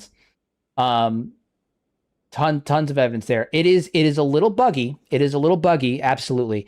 And you have to be very careful with your wording. That is for sure. You have to be very careful with your wording because sometimes they'll be like, yeah, we join you. And then they just don't do it, in which case you have to use the debug menu. But I've also talked with the guy who makes the mod. His name is Harvey. And I've talked with him about it before. And it is something that he is actively working on. So that will get fixed eventually as well. But you can convince people to join you. You can get piss off your own squad mates, and your squad mates will abandon you. You can convince people to follow you. You can buy items from them, sell items to them, convince them to them to give items to you. All of that stuff, all very, very possible. You can change faction relations as well. I became allies with the Berserkers through dialogue. I became friends in the game using the affinity system because Sentient Sands actually has an affinity system. I became friends with Ghost. And after I became friends with Ghost, he joined us as a companion and actively became allied with our faction. Thank you so much for the dono. Much appreciated, as always. My God, you generous homie. Thank you very much. My God, thank you so much. I really appreciate it, guys. I really appreciate it. Really appreciate it. But no, you can do some crazy stuff with sentient sands. There's a lot of this has nothing to do with you too. I don't want you to think that like I'm like giving you the business. I'm not. But there's a lot of misinformation with sentient sands, unfortunately, that I've seen floating around like Reddit and stuff. And I've had people comment on other people's posts that I've had to jump into and give kind of the same explanation as well. Because I've had I had someone the other day that was like they were asking for assistance with getting people to join their squad with sentient sands, and someone hopped in and was like, "Do you really think it can do that? It has no effect on the game. It's just a chat bot in the game." I'm like, "But it's not. But it's not. It can do all of that stuff. Why would you say that when you don't know, right? Like it's one thing if you were like, I don't think it can do that, or if you're questioning it, but very vehemently to be like, no, it can't do that. It's just a chatbot. It injects it into the game. It's capable of altering the game's settings. It can it can do all that stuff. It's just there's a lot of misinformation that's floated around about sentient sands, and it's usually just the byproduct of people being, mad because it's AI. But I think of all the uses for AI, this is one that doesn't really harm almost anybody because like there's no copyright infringement. It's just chat. It's just text. There's no, voiceover. There's no any of that stuff. Like it's just text. There are downsides, but like I don't think it's as bad as like there are other AI applications that are far worse. This one is really not that bad. But there's a lot of misinformation that floats out around it as a result of the general disdain for it. So try to filter out the static. Try to filter out the static. There is a free version of the LLM too, because you select your own LLM. The free version is there. It's still fun. You just have to do a bit more tweaking on the back end to get it to work.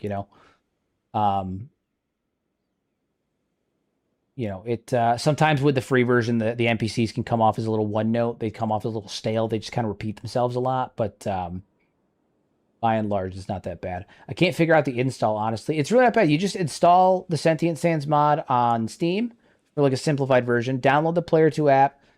Log in, link your select Sentient Sands, and then have it running in the background, and pick your LLM on the right-hand side, have it running in the background, and that's all you do.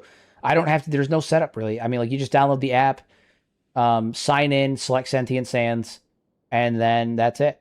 That's really it. And you select your LLM on the side. It's actually super easy. I think people overcomplicate it with the selecting the LLM thing and all that stuff. I think they think it's a lot harder than it really needs to be. The truth is you just download the app, select Sentient Sands, select the LLM on the right-hand side, go all the way to the bottom, select the free version, the Player 2 version, and then make sure you download Sentient Sands for Kenshi, and then leave it Player 2 running while you're playing. That's all it is. The Discord version is better. I'm just trying to simplify it. If they're having a hard time installing the Steam version, then giving them a simplified version with the Steam version might be a bit... then the Discord version might be a little bit in order, So I would recommend the Discord version, but if you're trying to simplify it, get the Steam version to start with. Once you're set up, you can go from there.